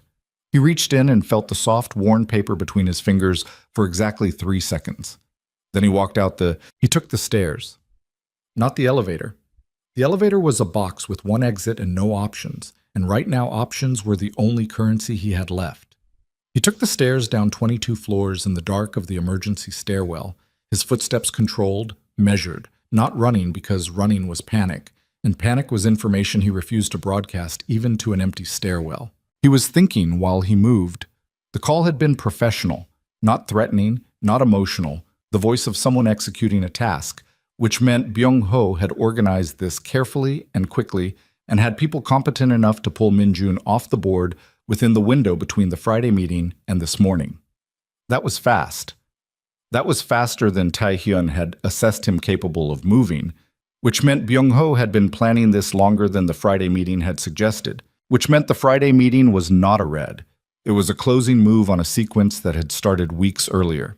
He reached the parking level. His personal driver was not there. He'd sent him home at midnight.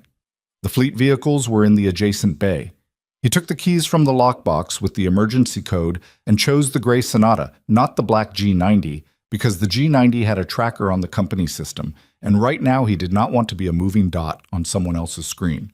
He drove. He called the only number he could call. Not Min-jun. Min-jun's phone was in Byung-ho's possession or at the bottom of the Han River. Not the organization's secondary line, because that ran through a switchboard Min-jun managed, and without Min-jun he didn't know who was on the other side of it right now. He called O, the financial director, the third authorization holder. O answered in 2 rings. He was awake. It was barely 8 in the morning, and he was awake, which meant he already knew something. The 40 million, Tae-hyun said, a breath on the other end. I saw it this morning when I ran the routine audit. I was going to... Did you move it back? I couldn't. The receiving account structure is layered. To reverse it, I need... Lock the entire trust structure, Tae-hyun said. Now, full freeze. Nothing moves, nothing authorizes, nothing breathes until I personally contact you with the secondary verification phrase. Sir, if I freeze the full structure, our operational accounts... Lock it, Tae-hyun said. Everything. A pause. Yes, sir. One more thing. He turned onto the expressway heading south, toward Gangnam, toward the last known geography of this situation. Sarah's authorization, pull it. Whatever the legal structure requires, do it manually, do it now, document it as an emergency revocation, today. Understood. He ended the call. He drove at a controlled speed and thought about Byung-ho's geography. The man was Busan-based but had maintained a secondary operational presence in Seoul for 3 years. A serviced office building in Seo-cho-gu, a private residential address in Hanam-dong, and a warehouse facility in the industrial belt south of the city that had appeared in surveillance reports twice in the past year. The phone call had come from an unknown number, but the professional tone, the unhurried pacing, the reference to a timeline, those were not the logistics of a man who needed to move a hostage far. Those were the logistics of a man who wanted proximity for the negotiation. He pulled over on a side street in Gangnam and opened the car's glove box. Behind the rental documents and the vehicle registration was a slim prepaid phone that he'd placed in every fleet vehicle 2 years ago after an operational situation that had taught him the value of redundancy. He powered it on. It had a single contact, a number he had not used in 18 months, belonging to a man named Kwan, who did private security work that he had never asked Min-jun to know about, because every organization needed edges that existed outside its own structure. Kwan answered on the fourth ring with silence. Hanam-dong address for Yoon Byung-ho, Tae-hyun said, and the Seochogu office. I need eyes on both in the next 20 minutes.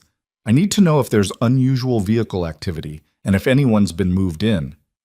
I'll transfer the fee in the next 10 minutes. Use the account you gave me in 2023.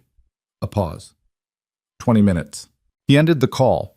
He transferred the fee from a personal account that existed outside the organizational trust structure, a small account, cash reserves he'd maintained for exactly the kind of situation where he needed to move money without it touching the organization's paper trail. Then he sat in the gray Sonata on a side street in Gangnam and made himself breathe. Min-jun had been with him for 8 years. He had found Min-jun in a situation where Min-jun was 23 and working for a mid-tier operator in Incheon, and had shown the specific combination of intelligence and loyalty and self-control that Tae-hyun had been looking for when he was rebuilding the organization's upper tier. He had trusted him with things that could not be trusted to most people. Min-jun had never once given him reason to revise that trust. He was not going to leave him in Byung-ho's hands. He also was not going to walk into whatever Byung-ho had arranged without information, because walking into unknown situations without information was how you became a body instead of a person. He waited. 17 minutes later, the prepaid phone buzzed. Kwan. Hanam-dong quiet. No unusual vehicles. Seocho-gu office. 3 vehicles arrived 7:40 a.m. 2 sedans, 1 van. Van matches a Busan registered plate from your watch list. 4 individuals visible entering the building. Building should be empty. It's not a business day for the listed tenant. There it was. He drove to Seocho-gu. The building was a 6-story commercial structure, the kind that housed small consulting firms and insurance offices and private medical practices. The architecture of legitimate business, which was the architecture Byung-ho had always preferred for his Seoul operations because it was boring, and boring was invisible. Tae-hyun parked 2 streets over and walked the perimeter once, hands in his jacket pockets, moving like a man who was in the neighborhood for a reason that had nothing to do with the building. He counted what he could count. 2 men at the building's main entrance who were not smoking or checking their phones, which meant they were working, not waiting. A third at the parking structure entrance. The van Kwan had identified was in the structure's lower level. He could see its rear end from the street. 3 visible, which meant more inside. He had no weapon. He had left the apartment in a jacket, and the organization's standard operational protocol was that he did not carry personally. He was always accompanied by people who carried for him. Right now, he had no people. He had the prepaid phone, the encrypted phone, the gray Sonata 2 streets over, and the $20 bill in his left jacket pocket. He thought about this for a moment, and then he thought about Min-jun, who was somewhere in that building on the wrong end of a situation that had a timeline. He called the number from the original call, the unknown number. It answered in 1 ring. I'm outside, Tae-hyun said. Tell Mr. Yoon I'd like to come in. A pause. 1 moment. 30 seconds. Then, come to the 4th floor. Use the stairwell entrance on the north side. Come alone. If we see anyone with you, the timeline moves up. He put the phone in his pocket and walked to the north stairwell entrance and went in. The stairwell smelled like cleaning fluid and old concrete. He went up 4 floors at a steady pace. His heart was doing what it did in these moments. Not racing, but hitting harder, each beat more distinct than usual, his body preparing itself with a specificity he'd learned not to fight and not to follow too closely. At the 4th floor, he pushed through the door. A man was waiting. Not Byung-ho. A subordinate, broad-shouldered, the physical type that operated in these organizations by virtue of presence rather than subtlety. He looked Tae-hyun over with the practiced efficiency of a search, patted him down quickly, found the phones and removed them both, found nothing else, and stepped back. This way, he said. They walked down a corridor of closed office doors. At the far end, double doors opened into what had been a conference room. Long table, chairs, windows overlooking the street below. The blinds were drawn. Min-jun was seated at one end of the table with his hands resting on the surface in front of him. His face was controlled, but Tae-hyun could read the specific quality of his stillness, the stillness of a man who had been managing fear for several hours and had gotten very good at not showing it. There was bruising beginning at his left temple. His jacket was gone. Tae-hyun looked at the bruise for exactly 1 second. He filed it and moved on because looking at it longer would change what was on his face, and what was on his face needed to be nothing right now. Yoon Byung-ho sat at the table's center.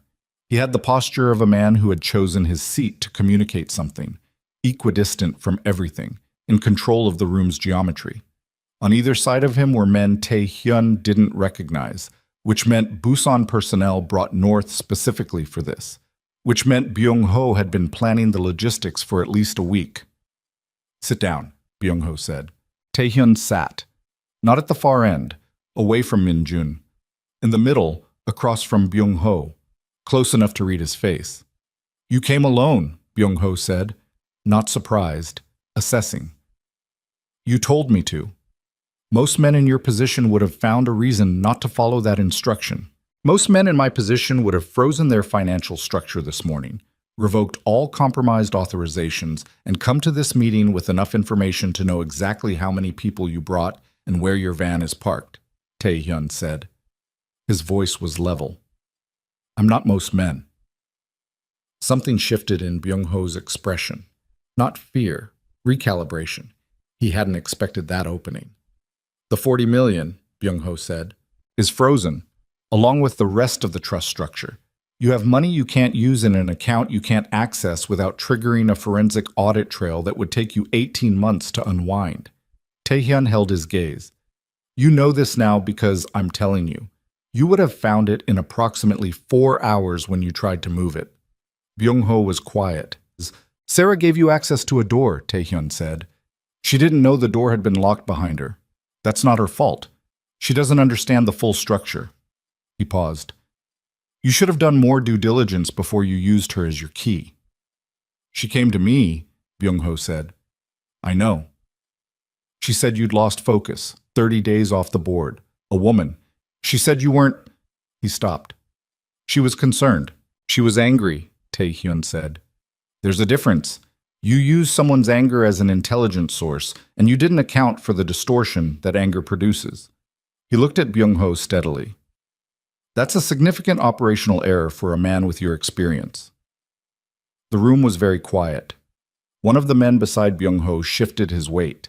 The man behind Tae-hyun was still, but Tae-hyun could hear his breathing, controlled, present, the breathing of someone ready. "Release Min-jun," Tae-hyun said. "Then we talk about what you actually want." "I decide the sequence," Byung-ho said. "You do," Tae-hyun agreed. "But consider the sequence from my side. I came here alone, with no leverage, no weapons, nothing except the information I just gave you.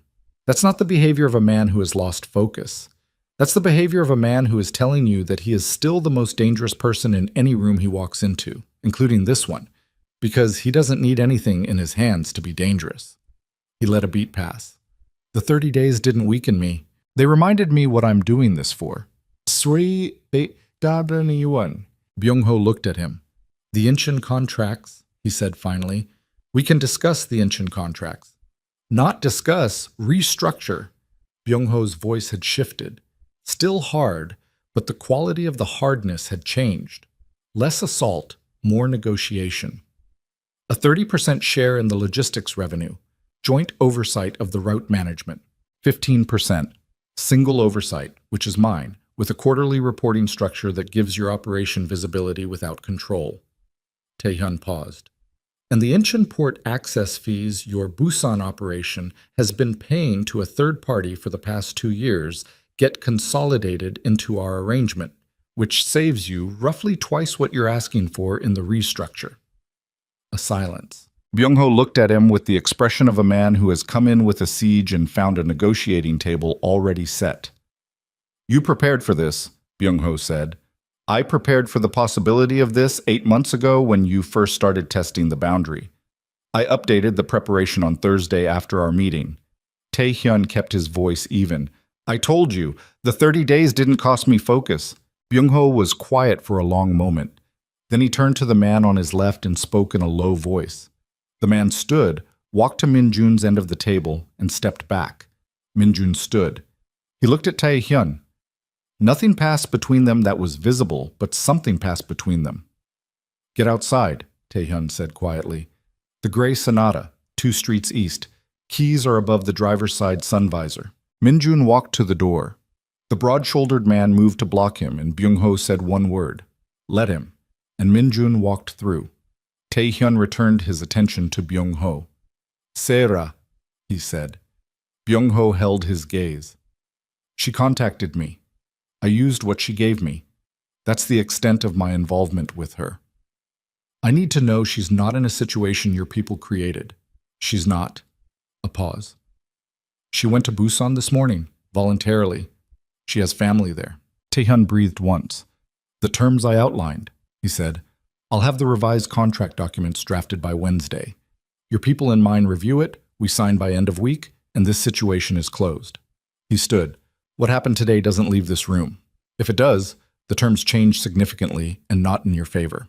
Byung-ho looked up at him from his seated position. The power geometry of the room had shifted so completely in the past 20 minutes that it would have been comical if the bruise on Minjun's temple weren't still in Tae-hyun's peripheral memory. "You're a difficult man, Kang Tae-hyun," Byung-ho said. "Yes," Tae-hyun said. "I am." He walked out. Minjun was in the gray Sonata with the seat pushed back and his head against the headrest when Tae-hyun reached the car. He got in the driver's side. Minjun said nothing for 30 seconds. His breathing was the first thing that normalized. Tae-hyun could hear it settling, the specific deceleration of a body that had been running on adrenaline for hours and was beginning to understand that the immediate threat had passed. "Your temple," Tae-hyun said. "I've had worse." "I know. I'm noting it." Minjun turned his head slowly and looked at him. "How did you know they were in Seocho-gu?" "Kwan." A pause. "The off-book contact." "Yes." Minjun looked back at the windshield. "You should have told me about him." "You're telling me this now?" "I'm telling you this now." Tae-hyun started the car. He pulled onto the street and drove north, back toward the river, back toward the city's center. Around them, Seoul was fully awake. Friday morning traffic, delivery trucks, a school bus stopped at a crosswalk with its yellow lights blinking. "Sera," Minjun said. "She's in Busan. She's safe." Tae-hyun watched the road. "She made choices. I made choices that created the conditions for her choices. We're not going to do anything about it. The authorization breach is documented, revoked, and will be part of the legal record if it ever becomes necessary. Right now it stays closed." He paused. She was angry. She didn't know what she was giving him. Minjun was quiet for a moment. "You're more generous than you used to be." "I'm more tired than I used to be," Tae-hyun said. "It looks similar." They drove in silence for a while. The Han River appeared ahead, broad and flat and moving, the same river it always was, regardless of what happened on its banks. "Your grandmother," Minjun said quietly. "I got an update while I was—" He stopped. "While I was in the building. The hospital sent the morning status to your organizational contact line." Tae-hyun looked at the road. "She's asking for you," Minjun said. "The doctor said this morning was—" He paused. He said today. Tae-hyun pressed the accelerator. She was awake when he arrived, smaller than 4 days ago. The monitoring equipment beside her bed had multiplied. More lines now, more things being measured, the body's final negotiations with the terms of its own departure. She looked at him when he came through the door, and her eyes were still the same. Dark and still and containing the assessment she had always directed at him, but different now. Softer. The assessment of someone who has already arrived at their conclusions. He sat in the chair beside her. He was still in the jacket he'd left the apartment in that morning. He had not slept. His hands, when he rested them on his knees, were steadier than they had any right to be. "You look like you walked through something," she said. Her voice was very thin. "I did." "The organization." "Yes." "Is it handled?" "Yes." She looked at him. "And the woman?" He was quiet for a moment. "She's in Atlanta. Her sister was in an accident. She's staying until she's stable." Madame Kang looked at him with those dark, still eyes. You helped her get there. Yes. Good. She breathed carefully. Each breath was deliberate now. He could see the work of it. Taehyun. I'm here. I'm not going to ask you to change who you are, she said. I never did. I only ever asked you to know who you are. All of it. A pause. The boy who sat outside in the cold because his father told him weakness was shameful. The man who built something enormous because he didn't know how to be small. And the version of you that sat on a wet sidewalk for 11 days and didn't pretend it was nothing. She paused. That last one is the real one. He looked at her hands. She had always had strong hands. The hands of a woman who had managed things, who had made decisions, who had held people together when they were coming apart. They were very small now.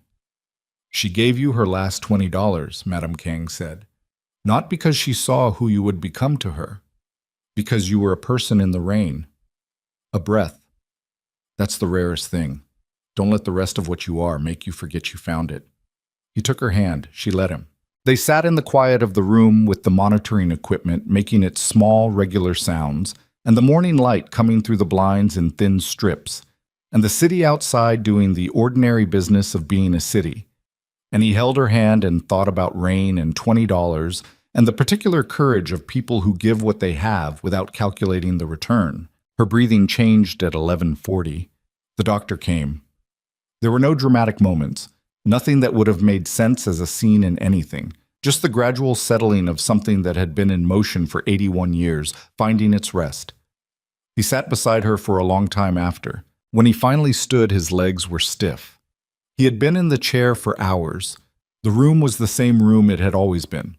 The monitoring equipment had been silenced. The city outside the window was moving toward afternoon. He reached into his jacket pocket. He found the $20 bill. He held it in his palm and looked at it. The worn paper, the soft creases, the face of a dead president on currency from a country 8,000 miles away that a young woman had pressed into his hand because he looked like a person who needed it, and she had it to give. He thought about what Madame Kang had said. That's the rarest thing. He thought about Amani in Atlanta, beside her sister's hospital bed, doing what she did, making the next thing happen, holding the thing that needed holding. He took out his personal phone. He opened the message thread with her number, the thread that had only 2 messages in it, his request at the bridge and her response. He typed, "My grandmother passed this morning. I don't need anything. I just wanted you to know because you would have wanted to know." He looked at it. He sent it. He stood in the doorway of the room for a moment, looking back at the woman who had raised him and had asked him at the end, only to be known, fully, without the omissions that made everything more manageable and less true. Then he walked out into the corridor, into the building, into the city that held everything his family had built and broken and built again. And he understood, with the specific clarity of a man who has just lost the last person who told him the truth, that the next version of himself was going to have to be built on different material than the versions that had come before. His phone buzzed. He looked at it while he walked toward the exit. One message from Amani Carter, sent from Atlanta at the exact time the Seoul morning tipped into afternoon. "I'm so sorry. She sounded like someone worth. I'm so sorry. She sounded like someone worth." He read those 5 words standing in the corridor of the hospital, coat still on, the afternoon light coming through the window at the end of the hall in a long, flat stripe across the linoleum floor. The message had cut off mid-sentence, the way messages sometimes did when a person was typing and then stopped because the thing they were trying to say was larger than what the sentence had room for. She sounded like someone worth. Worth what? He didn't ask. He understood that the cutoff was not an accident of technology, but a sentence that had found its own honest ending. Because what came after worth was everything, was the whole impossible weight of what Madame Kang had been. And there was no word large enough to finish it, and Imani Carter, who had a precise and undeflectable relationship with true things, had not tried to supply one. He stood in the corridor for a long moment, then he typed back, "She was. Thank you." He put the phone in his pocket and walked out of the building into the November afternoon, and for the first time in a day that had contained more than most years, he stopped moving and simply stood on the pavement outside the hospital and let Seoul exist around him. The traffic and the cold air and the smell of street food from a cart somewhere nearby and the indifferent continuity of a city that did not pause for any individual grief, which was not cruelty but was, in its way, a kind of comfort. He stood there for 4 minutes. He counted them without meaning to. Then he got in the car and drove. What? The following 3 weeks were the kind of weeks that did not have a texture you could describe to anyone who hadn't lived through something similar.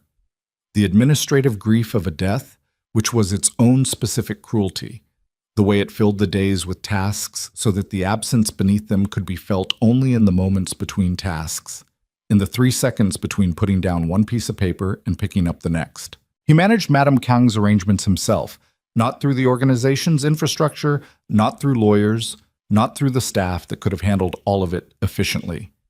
He made the calls personally. He spoke to her remaining friends, 4 women in their 70s and 80s who had known her for decades, who cried on the phone in ways that were not embarrassed, which he found he respected.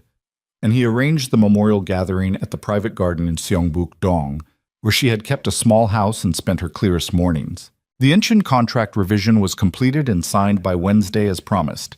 Byung-ho's people reviewed it, made 2 minor modifications that Tae-hyun's lawyers accepted, and the documents were executed without drama. The arrangement was not what either of them had come into the situation wanting, but it was workable, which was the realistic ceiling of most things. Sarah remained in Busan. He did not contact her. He thought about it once, in the middle of a night he couldn't sleep, sitting at the desk in the study, the room with the good lamp, and composing in his head the things he might say. He got as far as imagining her face when she answered the phone, and then he understood that there was nothing to say that would land cleanly, that everything true between them had already been said in pieces across difficult conversations, and that some things did not require a formal closing to be closed. He let it be. He texted Amani 4 times in 3 weeks. Once to ask about Deja's recovery, which was going well. The physical therapy was hard.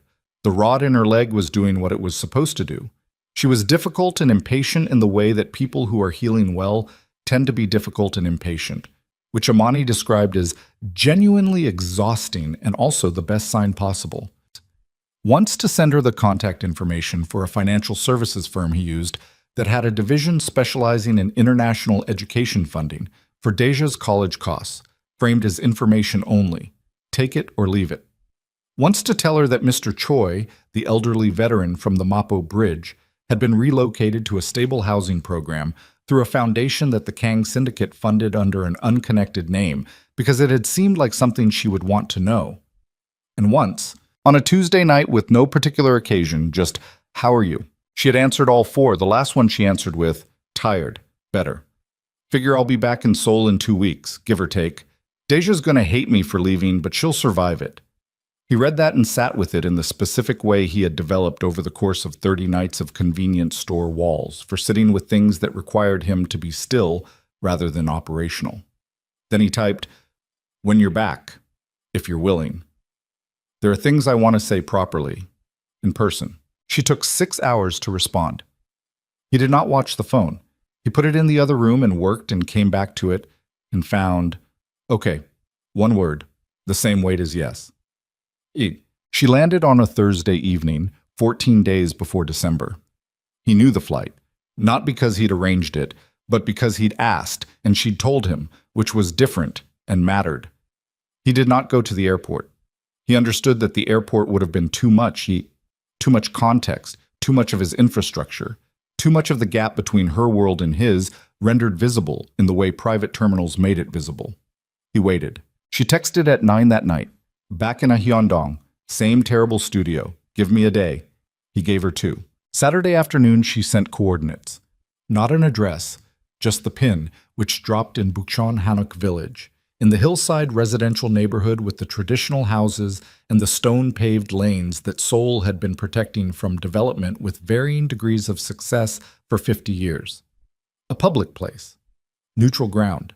The coordinates of a woman who had thought carefully about where she was willing to have this conversation and had chosen somewhere that belonged to neither of them. He was there before her. He stood at the top of a stone lane looking out over the city's low rooftops toward the distant glitter of the downtown skyline, which was a version of Seoul he had known since childhood, but which looked different to him now. He could not have said exactly why, except that everything you look at changes once you've spent time on the pavement looking up at it. She came up the lane at 3:15. She was wearing the heavy winter coat from the market stall, and her hands were in her pockets, and she looked like herself, the specific, unadorned version of herself that he had first seen crouching down beside him on a wet sidewalk with kimbap in one hand and $20 in the other. No performance of any kind, just her. She stopped a few feet away and looked at him. "You look better," she said. "Than what?" "Than the last time I saw you in person. On the bridge." A pause. "You had this thing in your face, like you were carrying the whole city." "I was," he said. "More or less?" She looked out at the rooftops. A cold wind came up the lane, and she pulled her collar tighter.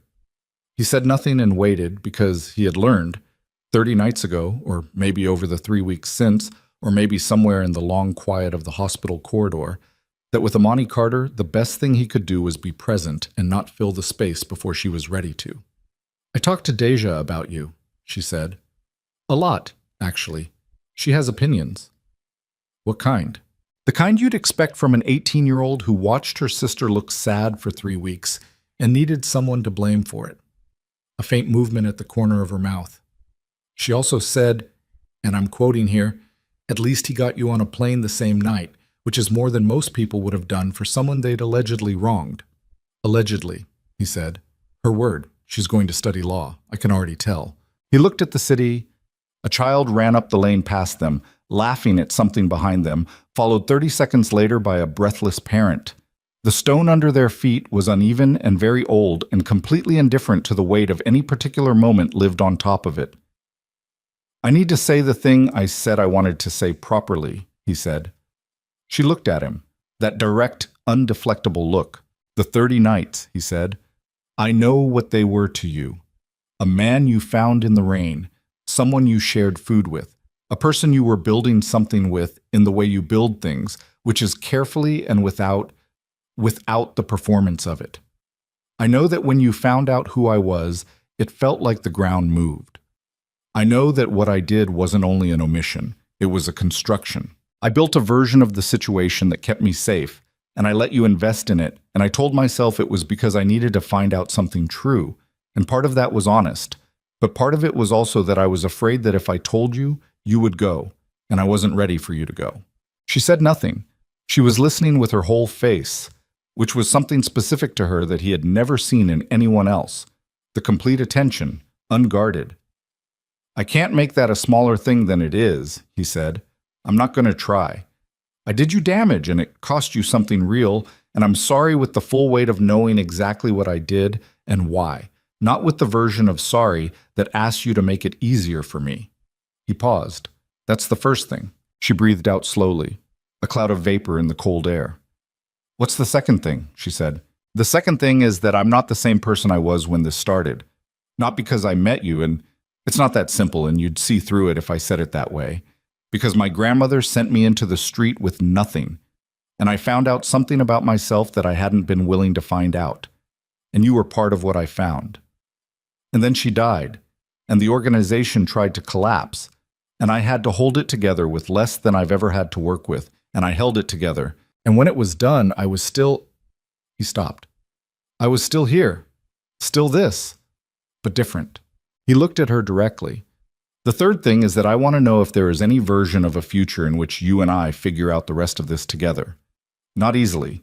Not without the things that make it hard, the distance, the gap between what your life is and what mine is. All the things that would require both of us to make choices we haven't made yet. But actually, honestly, with the damage already on the table where we can both see it." The wind came up the lane again. Below them, Seoul moved through its afternoon with complete indifference to the stone lane and the two people standing on it and the specific weight of what was being negotiated between them. Amani looked at him for a long time. "You said you fell in love with me," she said, "in the rain, on the last night." "Yes, I've been thinking about that for 6 weeks. She looked at the city below. "I've been thinking about whether it was real or whether it was the idea of me. The woman who gave you $20, the uncomplicated version before you knew I was an actual person with an actual life that doesn't fit into yours cleanly. It was you," he said. The actual person. The one who sat with things quietly and made decisions without second-guessing them and talked about her mother with completely still hands because she wasn't performing the grief. She was just carrying it. He paused. The one who called me after her sister's surgery because it seemed right. Not because it was strategic, not because she wanted something, because it was true, and she does true things. She turned and looked at him. He held her gaze without managing it, without the controlled stillness of the boardroom or the operational calm of a man who did not show his internal state. He let her see what was in his face, and what was in his face was what it was. I'm still angry, she said. I want you to know that. I'm less angry than I was, but some of it is still there. I know. And I live in a 9-pyong studio in Ahyeondong, and I teach English to kids who call me Teacher Imani, and I bus tables 3 nights a week, and I send $400 home every month, and that is my life right now, and it doesn't change because you have... She gestured at nothing, at everything, at the invisible architecture of what he controlled. All of whatever that is. I know that too. So what does together actually look like? Not a challenge. A real question, the kind she asked when she genuinely wanted to understand something. Concretely. He thought about it. He gave her the honest answer, which was the only kind he had left. I don't know all of it yet, he said. I know that it starts with you knowing everything. Not the managed version, not the version that keeps you comfortable. Everything. The organization, the history, the things my family built, and how they built them, and what it costs to maintain it, and what I'm trying to change about it, and what I can't change yet, and what I might never be able to change. He paused. I know that it doesn't ask you to become part of that world if you don't want to be. Your life is yours. Your 9-pyong studio is yours. Your kids who call you Teacher Imani are yours. A pause.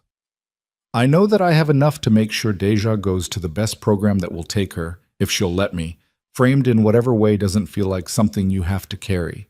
And I know that every night you want to eat kimbap outside a convenience store in the rain, I would rather be there than anywhere else I have ever been. Something moved through her face, not the resolution of it, not the settling of everything into clarity. Something more complicated and more honest than that.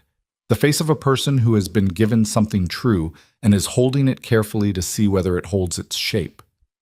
She reached into her coat pocket. She took out her phone. She opened the Photos app and turned the screen to face him. It was a photograph of a small framed thing hanging on the wall of the Ahyeondong studio.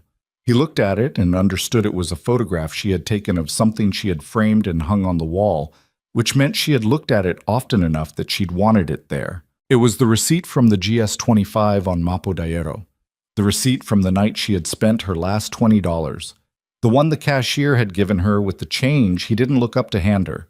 She had kept it. She had framed it. He looked at the photograph on her phone and felt something happen in his chest that he had no clean vocabulary for and had stopped trying to suppress. I framed it the week after Sarah showed up, Imani said. Her voice was quieter now. Because I kept going back to that night, and I needed to remember that the part that was true before anything else, before the 30 days and the omissions and all of it. She put the phone back in her pocket. I went out in the rain, and I knelt down next to a man, and I fed him and gave him my last $20 because he looked like someone who needed it. That part was true. Whatever else got complicated, that part didn't. No, he said. That part didn't. She looked at him. I still don't know what this looks like, she said, and I'm still working through some of what happened, and I'm not going to pretend it's worked through just because we're standing here having this conversation. I know. But I'm not walking away.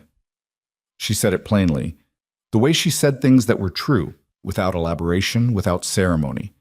Just the fact of it, set down in the air between them. I'm not walking away, and I need you to understand that that is not a small thing coming from me.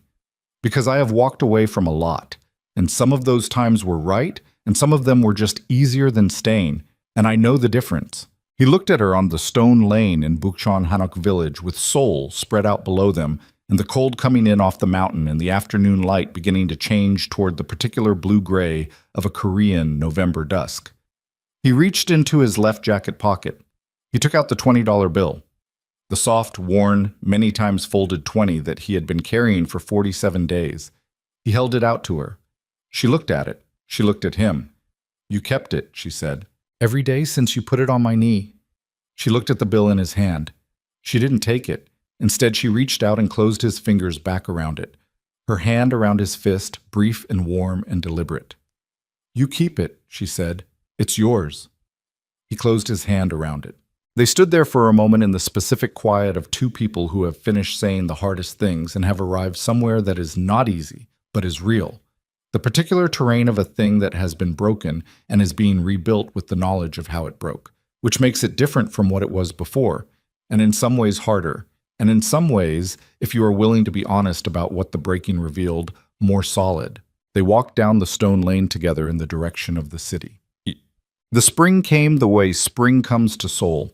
Not gradually, but in a series of sudden declarations, the cherry blossoms erupting overnight on the trees along the Cheonggyecheon, the air shifting from gray to something with actual color in it, the city shedding its winter weight and becoming itself again with the particular enthusiasm of a place that has always known the cold was temporary. The ceremony was small. That was Imani's first condition and his first agreement, and it had required a specific kind of negotiation with the infrastructure of what he was, with the people who believed that any event touching the Kang name required a certain scale, a certain visible authority. He had those conversations, and he had won them, and the winning had required him to be very clear about what he was doing and why, which had been its own useful exercise. 14 people. His aside, Min-jun, who stood with the particular controlled emotion of a man who had decided that occasions like this one earned the dropping of his professional face for exactly as long as they required. Oh, the financial director, who brought his wife. Two of Madame Kang's oldest friends, the women who had cried on the phone and whom Imani had asked to be included when Taehyun told her about them, and Mr. Choi, the old veteran from the Mapo Bridge, who had been resettled into the housing program and who arrived in a clean shirt that he had clearly ironed himself and sat very straight through the entire ceremony with an expression of dignified satisfaction. Her side by me, Deja, who had flown in from Atlanta on a leg that still required a slight adjustment in her gait, and who held Imani's hand at the beginning and then sat back and watched with the eyes of someone who was making an assessment that she had been making for 6 months and had recently settled. A colleague from the Hagwon named Ji Yeon, who had been Imani's closest friend in Seoul for 8 months without Imani ever quite articulating to herself how much that friendship had held her up. Two teachers from the Ipieka program she'd been part of, who arrived together and cried first and longest. The location was the private garden in Shangbuk-dong, where Madame Kang had kept her small house and spent her clearest mornings. The garden was not large. It had a stone wall along one side and a very old ginkgo tree at its center, and a view of the hillside above Bukchon that in spring looked like someone had torn open a green and pink seam in the city's gray fabric. There was one empty chair. It was at the front, to the left, and on it was folded a cream-colored shawl that had been Madame Kang's. The one she'd kept on the arm of the chair in her hospital room. The one her hands had worried at during the long conversations he'd had with her in the final weeks. He had brought it without planning to. He had found it in a box of her effects and put it in his jacket pocket the morning of the ceremony without consciously deciding to. And it was Min-jun who had seen him arrive with it and found the chair and placed it there without being asked. Imani saw the chair when she came into the garden. She looked at it for a moment. Then she looked at Taehyun. He said nothing. She nodded once, the smallest nod, the kind that contained the most. And then she looked forward, and the ceremony began. It was not long. Neither of them had wanted long. What they had said to each other over the months since the stone lane in Bukchon, in the Ayondong studio, and in the penthouse that was slowly becoming something more habitable and less museum, in convenience stores, and in the car on the way to the hospital for Madame Kang's memorial, and on the phone at midnight from Atlanta, when Deja's therapy was hard and Imani was tired. All of that had been the real ceremony. What they did in the garden was just the formal acknowledgement of a thing that had already been decided in rain and stone lanes and hospital corridors, and one phone call made at 11 at night because it seemed right. When it was done, Deja hugged her sister for a long time. Mr. Choi shook Taehyun's hand with both of his own and said, "She's good people, that one." with the authority of a man who had learned to read character from the ground up. Minjun said nothing. He just held Taehyun's gaze for a moment, with the expression of a man who has decided that some things don't require words and who has been right about that his entire adult life. Jiyeon took photographs that no one asked her to take and that everyone later was glad existed. They ate at a table in the garden, simple food, the kind you could hold in your hands, deliberately unchosen from the kind of catering that announced itself. Mrs. Huang from the Galbi restaurant where Imani had worked had made 2 dishes that she arrived with herself, having been told about the occasion by Ji-yeon, presenting them with the brisk authority of a woman who had decided that her contribution was non-negotiable and being correct about that. Deja sat beside Taehyun at one point during the meal when the other conversations had redistributed around the garden and gave him a look that was not hostile but was not soft either. The look of someone who had been evaluating a person for 6 months and had arrived at conclusions she was going to share whether asked or not. "You hurt her," Deja said. "Yes," he said. "And you know why it was wrong. Not just that it was wrong." "Yes." She looked at him with those eyes that were going to make someone's courtroom very uncomfortable in a few years. "She doesn't heal easy," she said. "She seems like she does because she keeps moving, but she doesn't. It goes deep, and it stays." "I know." "Then you know that if it happens again—" She stopped. "It won't be me you have to deal with. She'll deal with it herself. She always does." A pause. "I'm just saying she doesn't deserve more of it." "No," he said, "she doesn't." Deja looked at him for one more moment. Then she picked up her food and turned back to the conversation beside her, which was the whole verdict delivered in the specific economy of a person who says exactly what is required and stops there. He thought, she's going to be a very good lawyer. The bedroom in the Yeo Uido penthouse had changed. Not dramatically, he had not performed transformation for its own sake. But the things that had made it a museum of himself had been sorted, slowly, over months. The art that had been chosen by someone else's assessment put in storage. The furniture rearranged into something that had a shape reflecting how 2 people actually moved through a space rather than how a space announced itself. There were things of Imani's distributed through the apartment with the naturalness of actual habitation. A jacket on the chair, a Korean language textbook she was working through again with the patience of someone who understood that competence required time, a photograph of her mother on the bookshelf in the study next to the good lamp. One night in the early summer, she came into the study and found him at the desk, finishing something that needed to be finished before morning. She stood in the doorway for a moment and looked at the photograph of her mother, and then at him. "She would have liked you," Imani said, "if she'd met you. She had a thing about people who didn't perform. She could always tell." He looked at the photograph.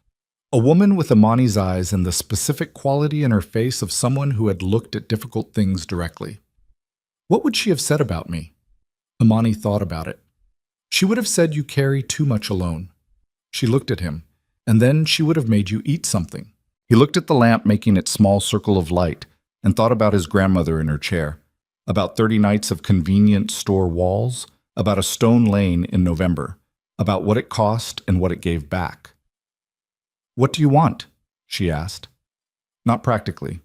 The bigger version." He thought about it honestly. "This," he said. "What's already here?" She looked at him for a moment. Then she came into the study and sat on the edge of the desk, which was not very professional of her and which he did not mind at all. And she picked up the photograph of her mother and looked at it for a while in the quiet of the room with the lamp on and the city doing its enormous indifferent business outside the window. In the bedroom, in the frame on the wall that she had found one morning, 3 months into the new life in the penthouse and had not asked about because she already knew, the $20 bill rested where he had placed it. Soft and worn and creased from 47 days in a jacket pocket, behind glass, in a frame he had chosen himself. Not because it was the beginning of a story, not because it was the largest thing that had ever happened to him, though it was, but because it was the truest evidence he owned that once, on a cold October night in the rain, a woman with her last $20 had looked at a man on the pavement and seen a person who was worth stopping for. And because he had spent 32 years surrounded by people who wanted what he controlled, and then one night a stranger had wanted nothing except for him to get out of the cold. And because some things, once held, do not let go. And because the woman who had framed the receipt and hung it on the wall of her Ninepyeong studio had understood, even before he did, that what happened in the rain was not the beginning of a test. It was the beginning of an answer.